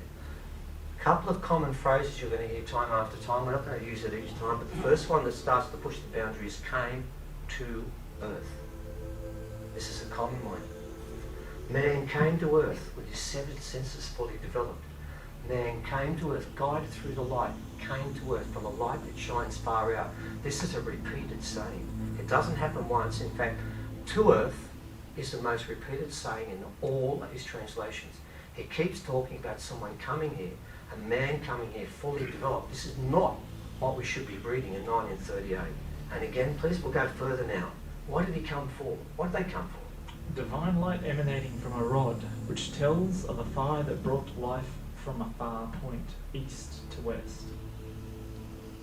Another one, another one. God came in with the light of darkness and gave man a soul, and the sons of man brought in with light became the pillars of heaven. I'd like to apologise there, Evan. We lost the feel there because we're going to put the two together. I've had to help you there and just tidy up that mess there. We're talking about the soul and a pillar. He brought a rod. Reminds me of the shaft of Tet that Isis brought. They brought Osiris back to life again, but they brought a rod and to create the soul. But here's where it gets tricky. It's not just the soul, ladies and gentlemen. There's some other writings, one small one and one very big one. I bet you can't get them both in. Dear God, you should see what I'm reading here. Don't win, just get on with it, will you? I've lost the whole feel for it now. He who brought life from afar, he who brought living things, then stepped back. into No, the that's light. Bayame. Oh man, give me a break Here, here. Look at this. How am I supposed to Look, discern your this is words? fine. What he's got there is okay. You're supposed to be reading. There's lines and arrows everywhere. Propagating life and life in a bag. Come on, get your act together. Embarrassing us in front of this mob. He who brought life into the world set down men and women and gave them the sacred means of propagating That's life. what I wanted. Stop there before you mess the whole thing up. And he also said life in a bag. Now here's the trick. This is a really important one. Gave the sacred means of propagation. That's the word that Slater used. You really think in 1939 he was into UFOs? They wasn't even on the radar then. But he's saying there that these people who came from afar propagated. That's very specific. It's not created. Propagation is to splice, to create. I know where that comes from. It comes from creating genetics. This is what's being said there. Now, messed it up a bit. We still got there, but there's more to go yet. Now, this is where it gets very interesting, ladies and gentlemen, because Slater, every paper he wrote, you can't find. You cannot find it. You go to any university, you will not find one piece of his work there. It was all taken out. This was left beside. This one got away. By the way, see that word up there, cancel? Only paper. It's actually Goddard and Slater. Goddard's name's first. That's why it got across. It was cancelled in 1939 by Sydney Uni and the relevant faculty. This is an archaeological paper. Therefore, it was cancelled by, what was it cancelled by again, please, Evan? Department of Tropical Medicine. Yep. Medicine. They cancelled in 1939, as tropical medicine would cancel archaeological papers. Very simple. I'll tell you why, because now we're going to read about. Now, would you like to tell me about Bayame, number 4 in the corner? Bayame is the creation spirit. He is the God, the first God, the creator. Tell us about Bayame. He who brought life from on high, he who brought living things, then stepped back into the high regions from whence he came. Now, you'll turn the page. I've got one more to do. That's a bit better. Now, let me tell you about Bayame. Does anyone know much about tracking Bayame? He's the great creation spirit. You know you're only going to find one footstep? It's called a Mandawi. Do you know why he doesn't have two? Second leg was cut off to create us. Very simple. It's not meant to be symbolic. It's literal. It's cut off, 1 foot, because the other one, they got it wrong in Adams. They got the rib. It's the leg. Bayame means to cut off, to give. Bayame is the creator. He creates by cutting his leg off to create us. That's what Bayame's job is. But let me tell you something else. If you're still not sure where Bayame came from, and by the way, we know where his spaceship landed. The elders have told us. We know exactly where that is. This is common knowledge for them. By the way, there's not one elder that's disagreeing what we're saying. This is their story. Now, let's talk about Bayame's wife. Would you tell everyone where Bayame's wife is found, please, Evan? Was lifted down alive from a high place, so instead of being made on earth, she came from the sky above. Bayame's wife is called Mulla Mulla. She's not from here. Now let me tell you what really happened when they first came. When they landed, a place they went to after they landed is what Slater wrote about. They shouldn't have done that. Because in it, there's a story. And this is the story that killed him. It goes like this. When they came down and landed, Bayame's wife only came for a short period of time. She came down a different ship for a while, then went back. She didn't want much to do with this place. Understandable, I could see why. But he wasn't the only one. When Bayame came, his son, who was called the Nameless One, because we're not to know who he is, he didn't want to come here. And as he left, his brother chased him. He said, go back, go away, I'm going somewhere else. And finally, the story goes like this, that he went up and climbed up into this tree, this beautiful tree that mingled with the clouds. And when it took off, as the words have got there was a cloud underneath. And if you look up at the Southern Cross, that's where it went. He went back. He went back. He took off because he didn't want to be here anymore, so he went back. The Nameless One is not part of our story. Bayame came for a while, and he's gone back too. They all came and went.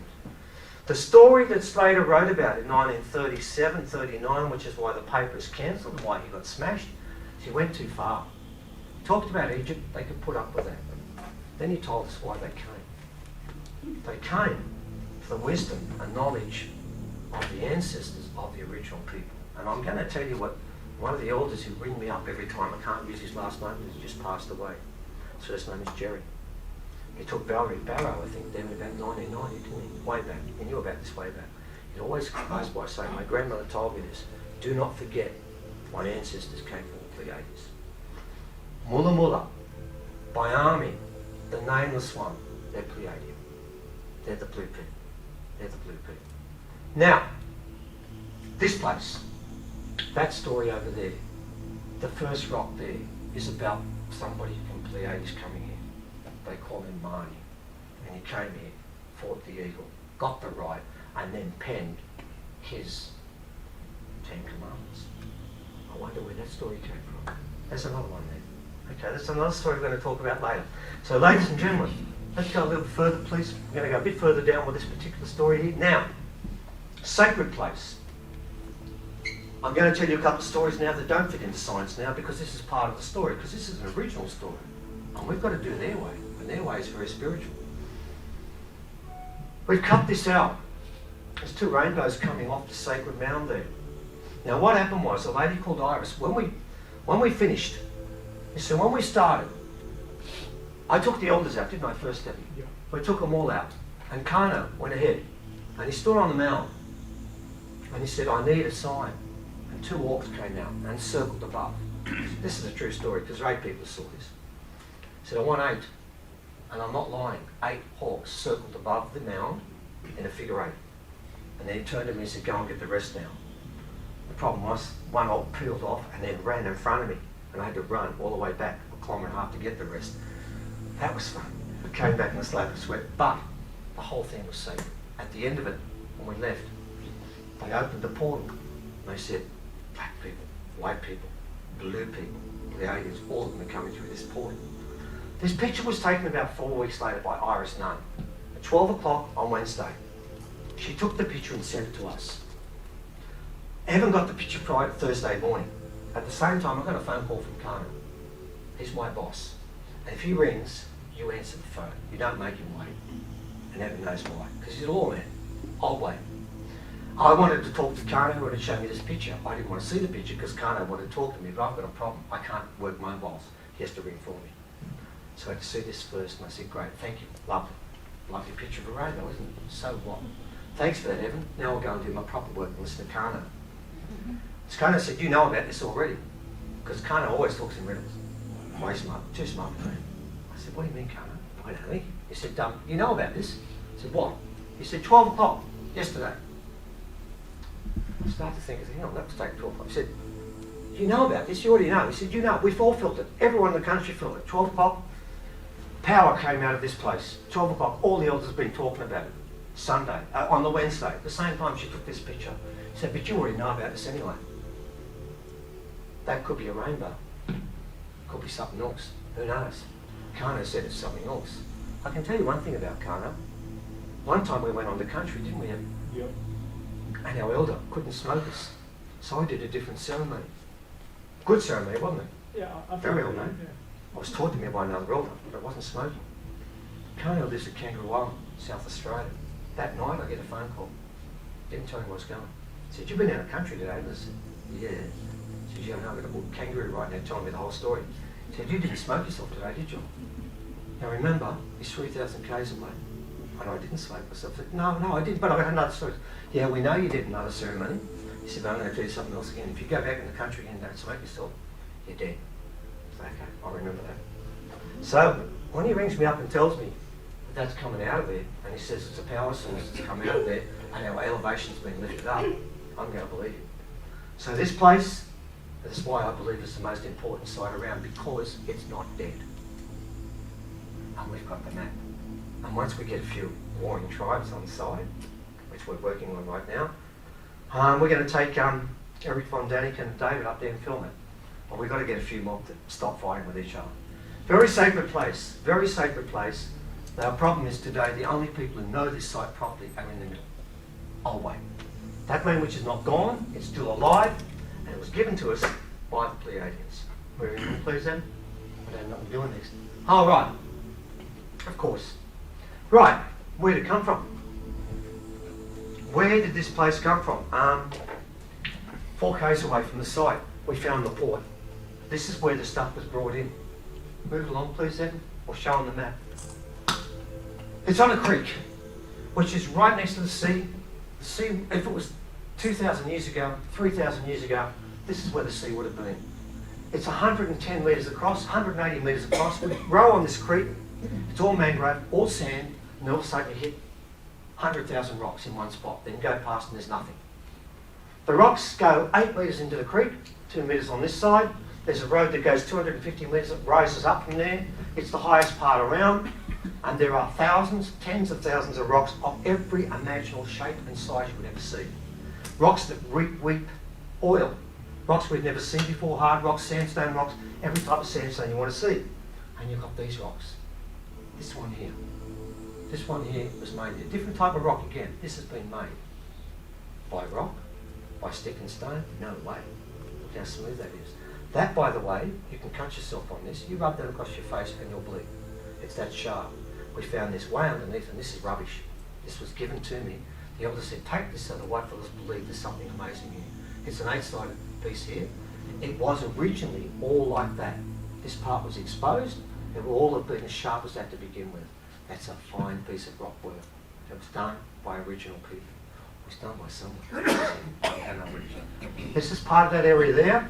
I'm not going to spend a lot of time on it. There's some more of the markings that take place here. Some of the markings we talked about before we found there. We'll just go through this very quickly because I want to get up some other ones there. Some of these are quite big. This is actually a quite small one compared to that. That's quite just as sharp. They're all over the place. There are thousands of these everywhere. There's another sacred marking there. I can't say what that is. A lot of these rocks all over. This is the port where this came from. These rocks, ladies and gentlemen, they are hard. They're not sandstone. Okay, there it is there. Nobody can identify this rock. It's with all the rocks we've got. They're very difficult to work out because they've been playing around with them. They've been messing around with these rocks. They've been cooking. That's really obvious. One very important fact with this one, I think it's up in the last one there, Evan, if I'm not mistaken, and I'm sure it is, where did I put it, is this. Keep going. Skip it.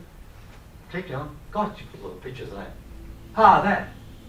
Ladies and gentlemen, see that angle there? That one there and the top one? Trace it up. I'll meet at exactly the same point. What is the chance that each of these, that angle, that side, and the top side all meet here? That's perfect. Perfect symmetry. This wasn't just cut. This was cut for a reason. You've got to remember, these rocks are messages. We're just too dumb to read them. The people who did this are way smarter than we are. They would actually, when I went out to the jetty, there's a jetty that goes 9 metres by 5. I was given permission to take one section of 1 metre of the different coloured sandstone in there. The jetty has got 10,000 rocks just made of sandstone alone. Just sandstone. Don't know why, but every type of sandstone you can find, all in one spot. I'll bring these rocks in everywhere. Okay, I think we've finished. Now we get back to where you guys want to go. Who did it? Who's responsible? Long before true. This comes out of Papua New Guinea, a lady.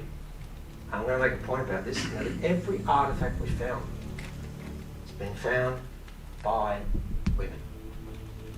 Women. Isn't it, Evan?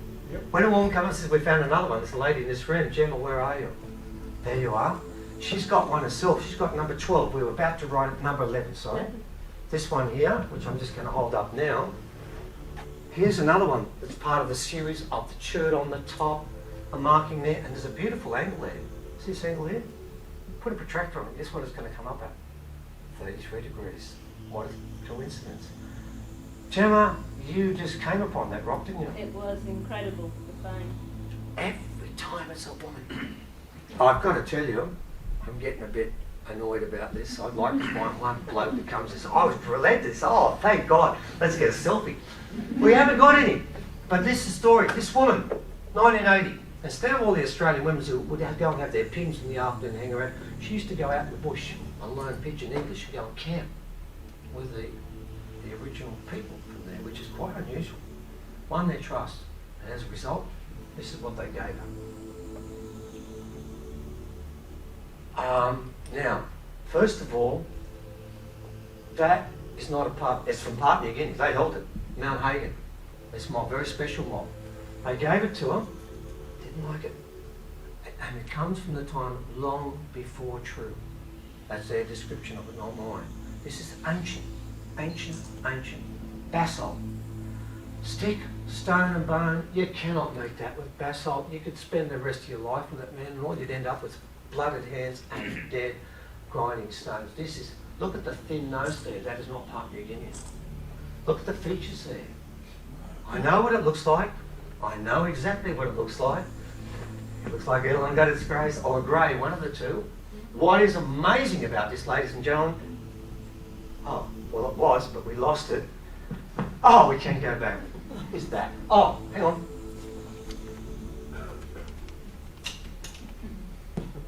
That. Can you see that circle? There's a circle there.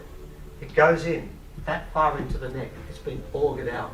It's flat on the bottom. It's been dug and it goes straight into the neck.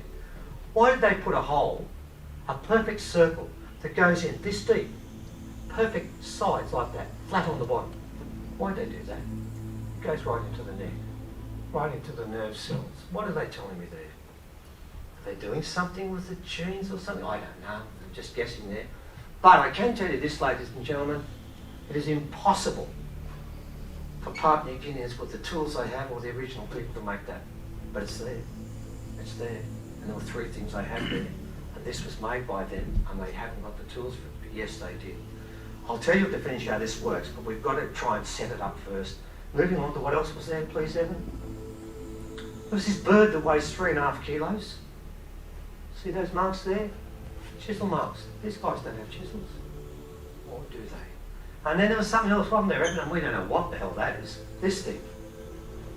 I can tell you this, that the middle of it, it's wide there, wide there, wide there, and in the middle it's half size, and it goes in like that and opens up again.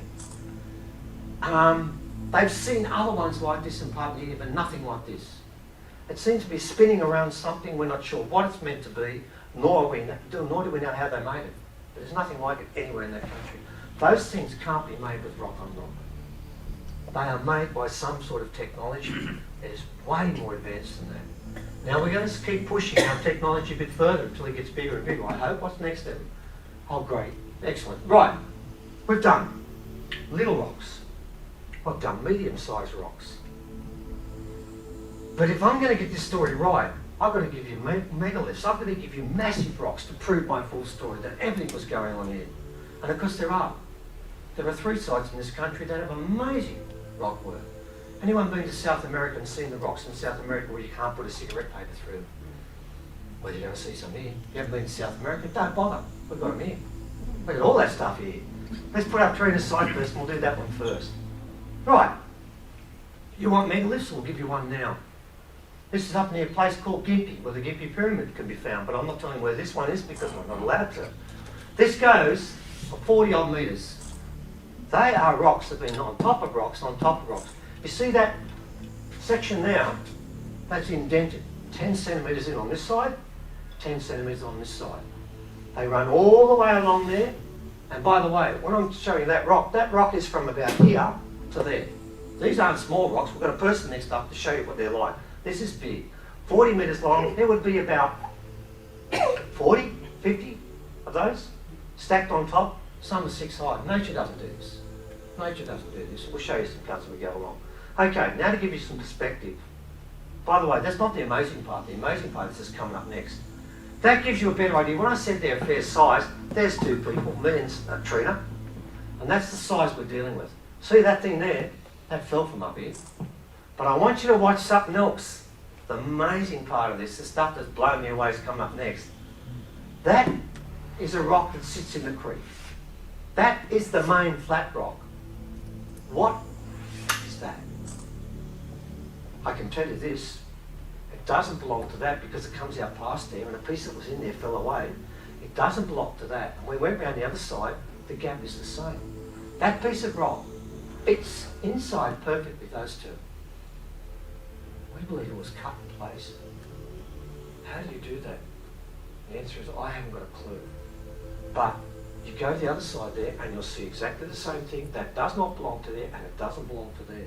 What's it doing there? Now, if this was the only thing we saw, you'd think, oh yeah, there's some sort of strange freak of nature. No, there's a lot more to this place than that. Now there's your joins. There's 4 rocks that are joined up. Can't see it properly. They're joined up because they've been put together. They've been cut and placed. Cut and placed. This is heavy. Each of these rocks, the smallest ones you see, will weigh at least 300 to 400 kilos. But we have got a 10-ton rock. A 10-ton rock. This is better than Stonehenge. Now, what's fascinating? When we go to the standing stone site, Adam, what's the pyramid? What's the shape we see all the time? It's a pyramid, isn't it? Yeah, always. This one, you walk into it, 3-sided pyramid here, one, you can see that sharp side there, not the other 2. As you leave it, that's the leaving pyramid. Now can you go to the one you go into? A little grotto, a different pyramid laid there. They introduce you to both sides of this, one side then the other. When you go past, on either side there's nothing. Okay, so this is the first part. This is actually probably one of the most difficult sites we've been to. What you've got to do basically is walk on top of an old creek, and unfortunately the rocks are just not balanced. I took 6 in, and 2 people came back that weren't badly damaged, and he's one of them, so don't put your hand up and tell him. He's one of the 2 that made it. We had one person that fell over and got knocked out, didn't want to go any further. Another one said, I can't feel my ankle anymore, it must be getting better. It wasn't, I can tell you. Which had weeks of that. I bled more than I've ever bled before, but yes, you did manage to stay upright. Okay, so we move along. I haven't been back there yet, for very good reason. Now, when you go through the bush, when I first saw that, I thought, well, that's different. You don't normally run into cube-sized rocks like this. I've got to tell you, if you have, let me know about it, please. I'd like to go and see that site. Notice what it's sitting on top of? A gutter. This is part of a complex that's destroyed. This is a massive complex that goes all the way around. You're going to see a fair bit of it now. This is not normal, ladies and gentlemen. By the way, this is granite with quartz inside it. It's the toughest rock you can get to cut. There's no way this has been cut by, well, yes, it has been cut by original people, but not the technology you think they have. This is nothing compared to the big rock. This is only about a ton, or maybe 1.5 ton. Let's just do the 10-ton rock and that one. Now, being around the back, gap. Being underneath, gap. Being around this side, there's a gap. Over there, it's a cliff. That's water. There's another piece over there. And inside there is another rock you can't see that sticks out, but I think the next rock's stuck on. We've seen that one. Now, you might think that looks normal. Have a look at it from the side on. It's been cut flat. Look at that sharp side there. This has been placed there. Now, it only weighs, by the way, I stand about this high. This is about 10 ton at least. How did it get there? What the hell is it doing there? We don't know. But it shouldn't be there. And it is. Now, we're going to go a bit further around. Can you see where that lintel has collapsed there? This happens to be the most convincing piece of archaeology at all. Of all the things, this is the one that made me think, okay, no longer. This is definitely man-made. It's that. For me, as an archaeologist, that's what I want. You see, there's 4 rocks there that have been stacked. That is larger than the one underneath, and that is larger than the one underneath. Nature doesn't do that. It doesn't do that. They've been stacked on top of one another. That would weigh about 2 ton, 1 ton, 1 ton, 2 ton. And they make a corner. And next to it is a lintel that collapsed. So we're looking at an old, massive complex that has fallen apart a long, long time ago. With rocks that you couldn't pick up and 100 people couldn't pick up. My question is, how did they move them? We think it's sound, and I think we get back to a very early civilization with that. Moving on, please, Evan. There's part of what happened over on this side here. The whole area is full of stuff there. This is a very unusual area, Geppi. We've seen a couple of them there. And there was more. But at this stage, when we got to this site, that's what we wanted to see next. I was keen to see that cut there. I'm really keen, because that's not natural. There's a nice cube behind it as well. The cubes are everywhere. The problem was, by that stage, there were 2 young ladies racing ahead of us and we couldn't keep up with. I turned around and 4 of our crew had left, and I was stuck with Evan. He was stuck with me. With the last 2 left, the rest had just said, I'm going home. And they went up another 150 metres, said, we think it's around the next corner. And I looked at him and said, oh, forget it. So we went home. So that could be Photoshop, it could be bunged on. I don't know for sure. Trina and Tina could have made that up, but they didn't. What's going on up there? This is massive, ladies and gentlemen. This is really huge. This is something where somebody's got machinery now that's way beyond just chipping a little bit of rock here. This is big time stuff. And we'll move along. Can we do the next one? I think we're up to Klaus. Klaus Duna. Did you get any dating on it at all? Any idea? Can't, not yet. Next one we've got a better idea because it's very difficult with rock. Okay, very hard. Klaus Duna directed this. He's got satellite machines, doesn't he, Evan? Yep. And he can find things that we don't know about, and we're not allowed to tell you the technology because they don't understand it. All they can say is you can see about 3,800 feet into the ground, and they don't want the miners to get this. I think they could make a mess of this planet. Okay, you're going to see here now. If we can, please, Evan, we'll go to the map first. We're told to go to this place here, we're told to go through there. The tunnel goes 75 metres. We know it's there, but we're not allowed to say it. The problem is, this place is on an angle like this. In fact, this is the most dangerous place we went to, I've ever been to in my life. To get to the place, you've actually got to stand here, jump to about there, and when you land here, you've got to spring up, haven't you? And if you don't, you'll roll downhill and die. Because it's 150 metres down, and there's nothing to stop you. You will die here. And when you get there, the platters attack you, but on the side, when you get outside, we get on all fours and crawl. Nobody stands on two, you will die. But when you get inside, here's the problem. That one, 293 centimetres high. This one's 292 centimetres high. This one's 317. What's really interesting, the base rock, 189, 190, 190. Sounds pretty artificial to me, these three rocks, but picture tells 1,000. Put the picture up there, let's see what that looks like. There we go. It's a picture of Klaus. That's not a rock. That's Klaus Duna. Thank you for that. Behind the rock. Right, these are the rocks. And when I said about the cigarette paper, you can't put anything in. You can't put a thing in. Couldn't you put the next picture up, please, Evan? So they've got two shots from different angles. See these joints? They're holding 150 tonne of rock above, sitting perfectly on there, perfectly flat. You go outside, you'll die. When you go inside, three walls. Bottom wall, 189, 189, 190. What are the chances that those three are the same measurement within a centimetre? No. They were built. They built this. The problem is the Egyptians couldn't do this. We've been on that slope. It's impossible. In fact, it's impossible to even stand on it. In fact, we took one person there. That's Eric Bauer, and you can't find him. Can you? It's impossible to find, and so bloody dangerous to stand on. Nobody, whoever made this, made it way back, and they cut the lines so they join up so you cannot put a stick, a twig, a cigarette paper between. I lost my toenail there, so when I go back, I'll be looking for that. And I can That's a say, good line. we took Graham Hancock and Santa there, and I begged them not to go, didn't I, Evan? Yeah.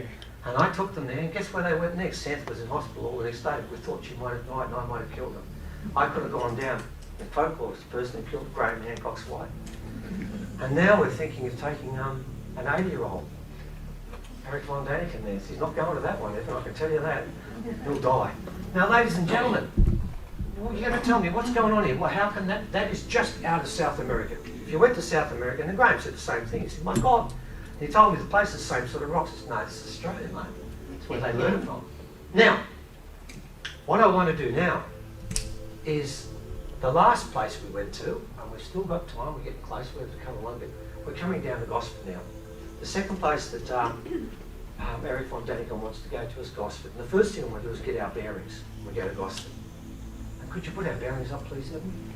Got about 15 minutes, we're going to breeze along a bit. See that? There's a close-up.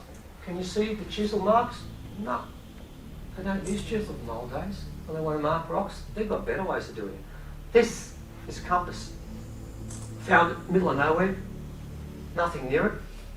Somebody's going to say, oh, white fella did it. Could have.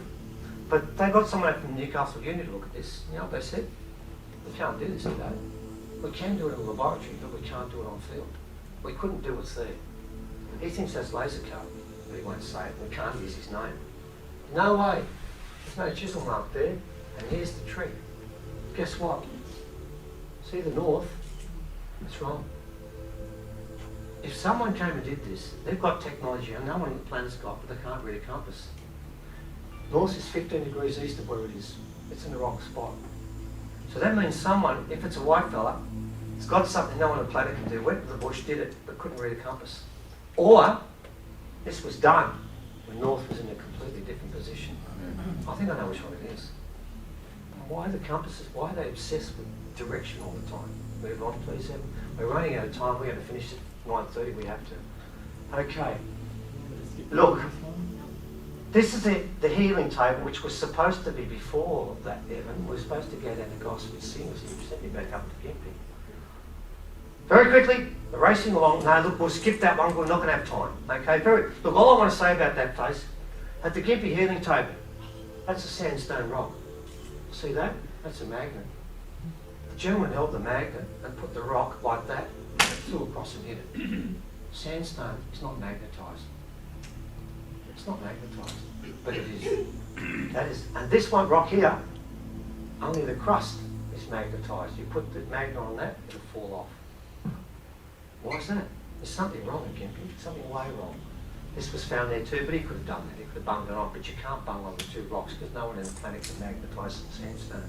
Something happened to that place. There's Graham Hancock doing a serious look when he looks at one of the 7 mounds there. He said comes straight out of Machu Picchu. By the way, he's doing a major chapter on this in his next book. We're letting him do that, not us, because that way they may listen. Anyway, move that away. I want to get down to Gosford. Okay, there's Kano Walker, the bloke we spoke about. The healing table. Let's get down to some stuff people like to hear. Does anyone know about the healing table at Gosford? I see. I think I recognise that face too, yeah. Okay. Well, a couple of people know what we're talking about here. That healing table is directly above the glyph. That's a portal. That's only for women. If you're a man, don't get on it, please. It'll do you no good at all. I've seen 15 women so far get on it. Here it is here. It's not natural. It's been formed under that rock. The women lay inside it. And all I can tell you is they have amazing experiences. None of my business. I don't ask what they are, not my business. But I can tell you that's for women only. There are some women who claim they've gone to the Pleiadian and didn't want to come back. I don't know if that's true or not, but I've heard that many times. I do know they always see a blue light. How do I know that? Because we filmed it. We actually got someone on there, and you're going to watch 2 pictures here. A 10-second delay. There's the first one there, taken with a normal camera. Here is one of the 10 seconds after. Same person. So when I say people get experiences on that table, that's what they do. As long as it's a woman. Now this is common. There are ladies who've been there. Louise from Michael Skelner's wife. They spent an hour there. One stage we didn't know they were going to come back. They just stayed and stayed and stayed because the men shouldn't be there. It's not for us. And we know where you can go. Okay, move along there, please. We're going to whip through this quickly because I've got to get off to that last thing. We're not going to do we're not going to do my telepathy today. Unfortunately, we don't have the time. Very quickly with this one because we are going to finish at the right time, and I've done that before. This one. See this here? This was found by only mini mace between the 2 walls of the Gosford Glyphs. Can you see the clasp there? The kids used to use the jewellery until it broke off one day. The problem is, this is not made of iron ore, it's not made of copper, it's not made of brass, it's not metallic, it's not magnetic. And when I drop it in someone's, would you mind putting your hand out for a sec? What'd you notice? It's not very heavy, is it? No. It's incredibly light. It shouldn't be. If it's an early piece of metal, it should be heavy. It feels like aluminium. Some people say, is it from a spaceship? I don't know, but I can tell you now it was found between the 2 walls there, and it is metallic, and it should be there. And it's the original person who found it. Okay, we're going to skip the bone. That's actually been dated from base hospital. It's been an ancient bone that was found there. We're not going to talk about that today because we won't get through the rest. That's another piece we found too. We forget the bone, and we go straight to past the bone eventually.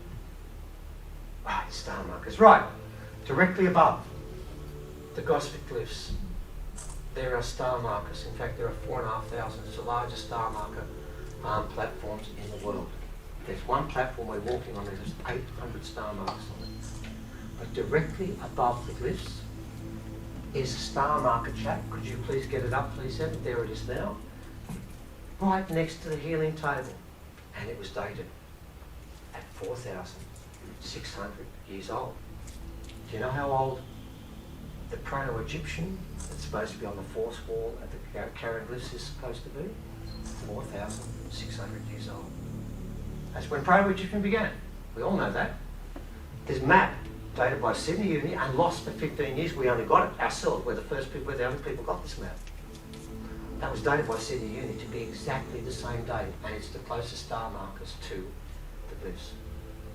Moving along, please, Evan. We're going to get to the glyphs. Okay, they're the star markers.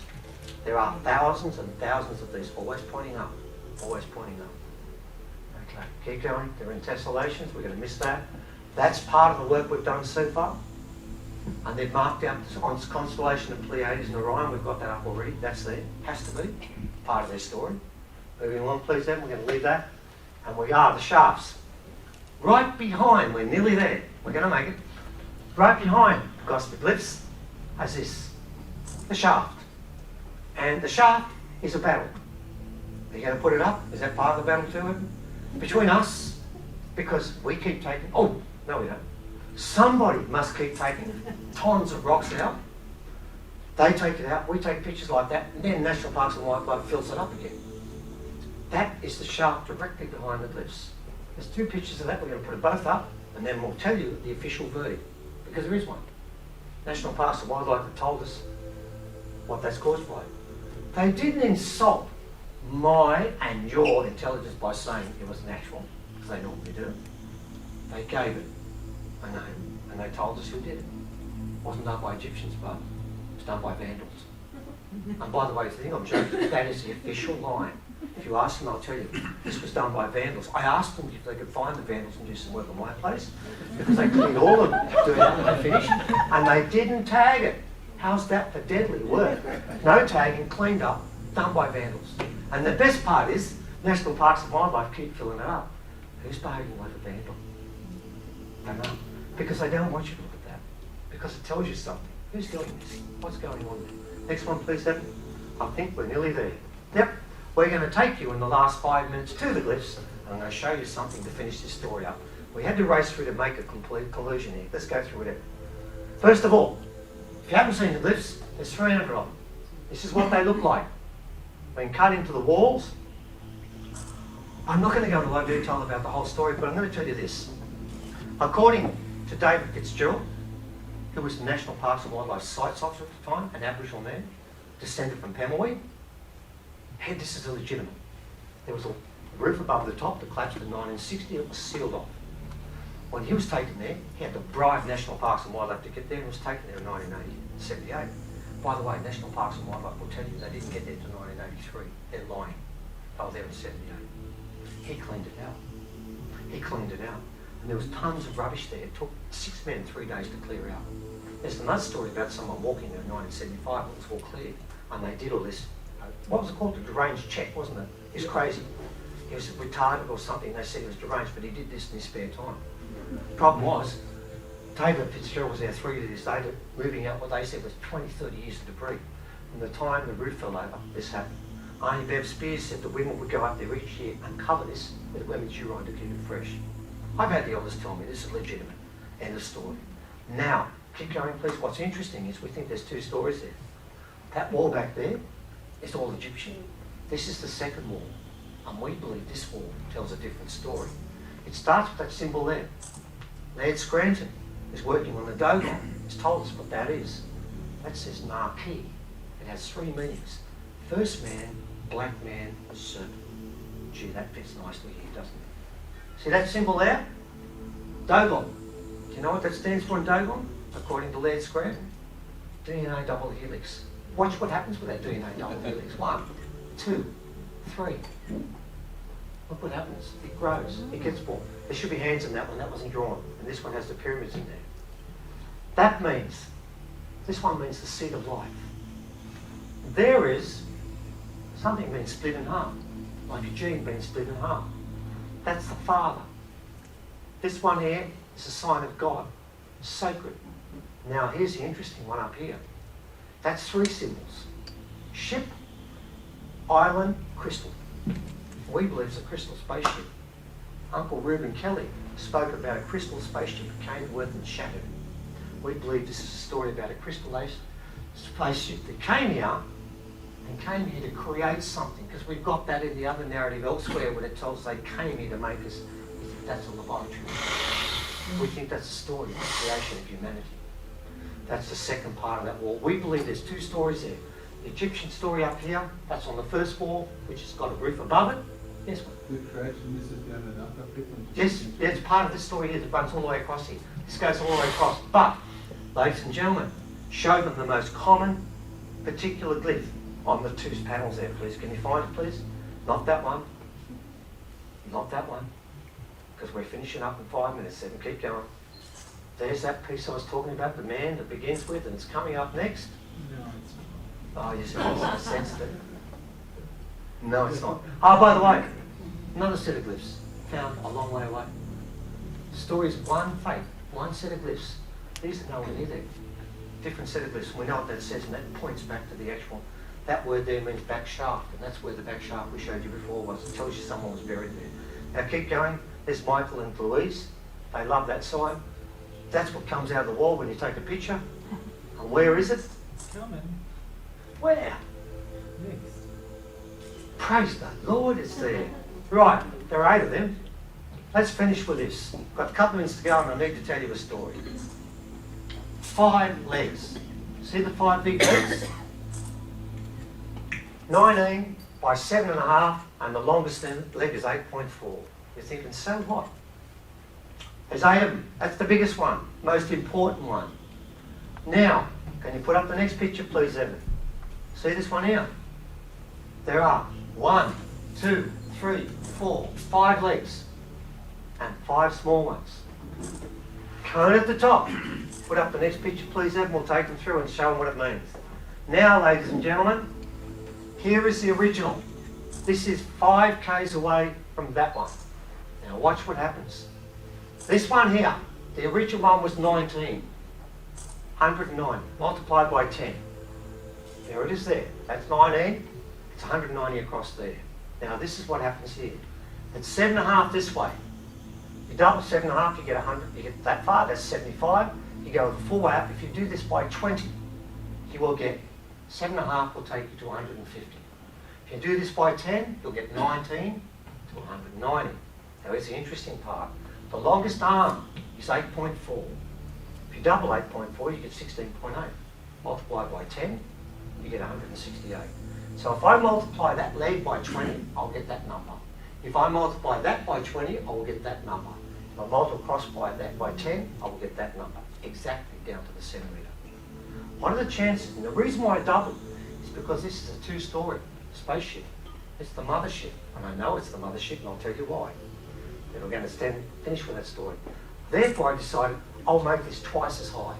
And I'll make this 10, and I'll make that by 20.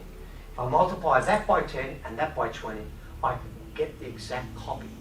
Now, this engraving you saw overlooks the waters of Bambara. I'm going to close with this 2 stories. The first one is this. Arnie Bev told us that the mothership, the mother Pleiadian ship, crashed in the still waters of Bambara. She probably spent 4 years before she told us, didn't she? Everyone's running around, she's talking about star people. Everyone come running because she'd never spoken about it before. Just before she left us, didn't she?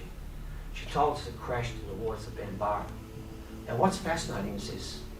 Some of you people probably know that Gosford was famous in 1999 when hundreds of people saw these spaceships.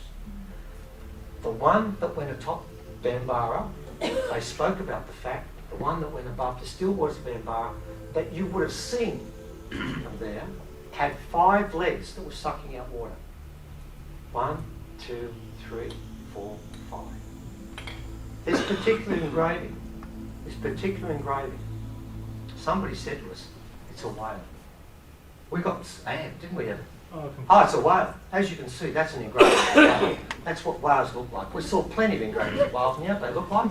Dorsal fins, the whole business, they look like a whale. But no, we were told we're idiots. This is a whale.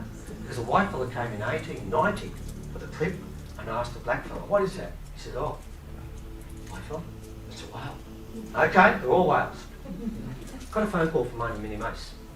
You'd be getting in trouble. You called that a spaceship, didn't you? Oh, yeah, we did. Said, good. Go and speak to Jerry. I rang up Jerry. He said, yeah, it comes on the Pleiades. He said, but I need proof. He said, I'll give you proof.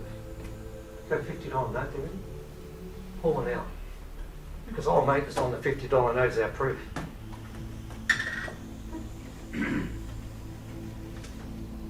This bloke. David United, he's the one on the $50 note. He invented the helicopter, electric shear. He's got nothing for it because he doesn't believe in patents. He's an Aboriginal bloke. He was asked to come up to carry on. True story. He was asked to look at these things. And Jerry said, go and read the book. Go and read the chapter. And the chapter reads this. There's a whole chapter about these. They're not whales. You know what they're called? Blackfellas call them starfish. They come from the Pleiades. All the whales that carry on are starfish. Every whale represents Pleiadians. Ladies and gentlemen, I'm going to close with this. We need to understand something about original stories. Their ancestors are the Pleiadians. Every person that knows the old ways will tell you this. We don't normally do this, do we? We don't go down this path, but if we feel we're safe today. We've done this on other occasions, and we've had people walk out on us when we said this, haven't we? And we've got some nasty letters back. Well, it was all good until I started talking about this UFO rubbish. See, Australian Museum have accused us deliberately. They've said the reason you can't trust us is because we're academics and we believe in the Pleiades. And we do. We believe they're up there. But apparently the Australian Museum don't think they're there. So this is the story, ladies and gentlemen. The original people. Do you know who the second lineage was? Pleiades. That's why I left it until I finish. There was two lineages here. Whether they chose the Denisovan or Homo erectus, I don't know which they chose. They chose something. And they chose them in this country. And they created something here. Now what they created in Africa, Syrian mob there, different mob. More of obeyers, follow the line, right? This mob here, they go walkabout. They find their spirituality themselves, different mob. You see, what's going on today now is everyone on this planet, we all come from the original people. We've got Pleiadian genes in us. We've got Syrian genes in us too. We've got grey genes in us. We've got all of them. There's only one that will drag us out of this. It's the Pleiadian genes. They will lift us up. The rest will drag us down. What the elders have told us is just that. This is what they're giving you, those Pleiadian dreams, those Pleiadian genes. Now, I do know one thing. All of these rocks we're showing you, they all have to go back next year to the elders. They've got songs for these rocks. I heard one of the songs on the telephone last time. Got sung to me. One of the songs, when they get all the rocks together, there will be songs sung all over this country. These rocks are part of that. So what we're talking about today, and we're going to finish with this because we've gone 5 minutes over, is we're presenting to you the history of the past, which is also the present, and Slater was right, it's also the future. What's going on this year, next year will come around big time. So what we're talking about there, those rocks, there are messages in there. When the elders sing the right songs and play the right notes, they'll come out. And what they're going to teach us is this. Our ancestry is very simply this. We are not global bandits. We're actually galactic citizens, and we haven't worked that out yet. When we work out that we're actually galactic citizens, we'll start to behave properly. We have to get our headspace around where we come from. The original people are telling us, every one of us, our ancestry goes all the way back to when the Pleiadians came here. They came here. We know they came to Gosford. Good chance at some stage they end up our way. They ended up all over this country and they set themselves up here. And then they sent that mob out.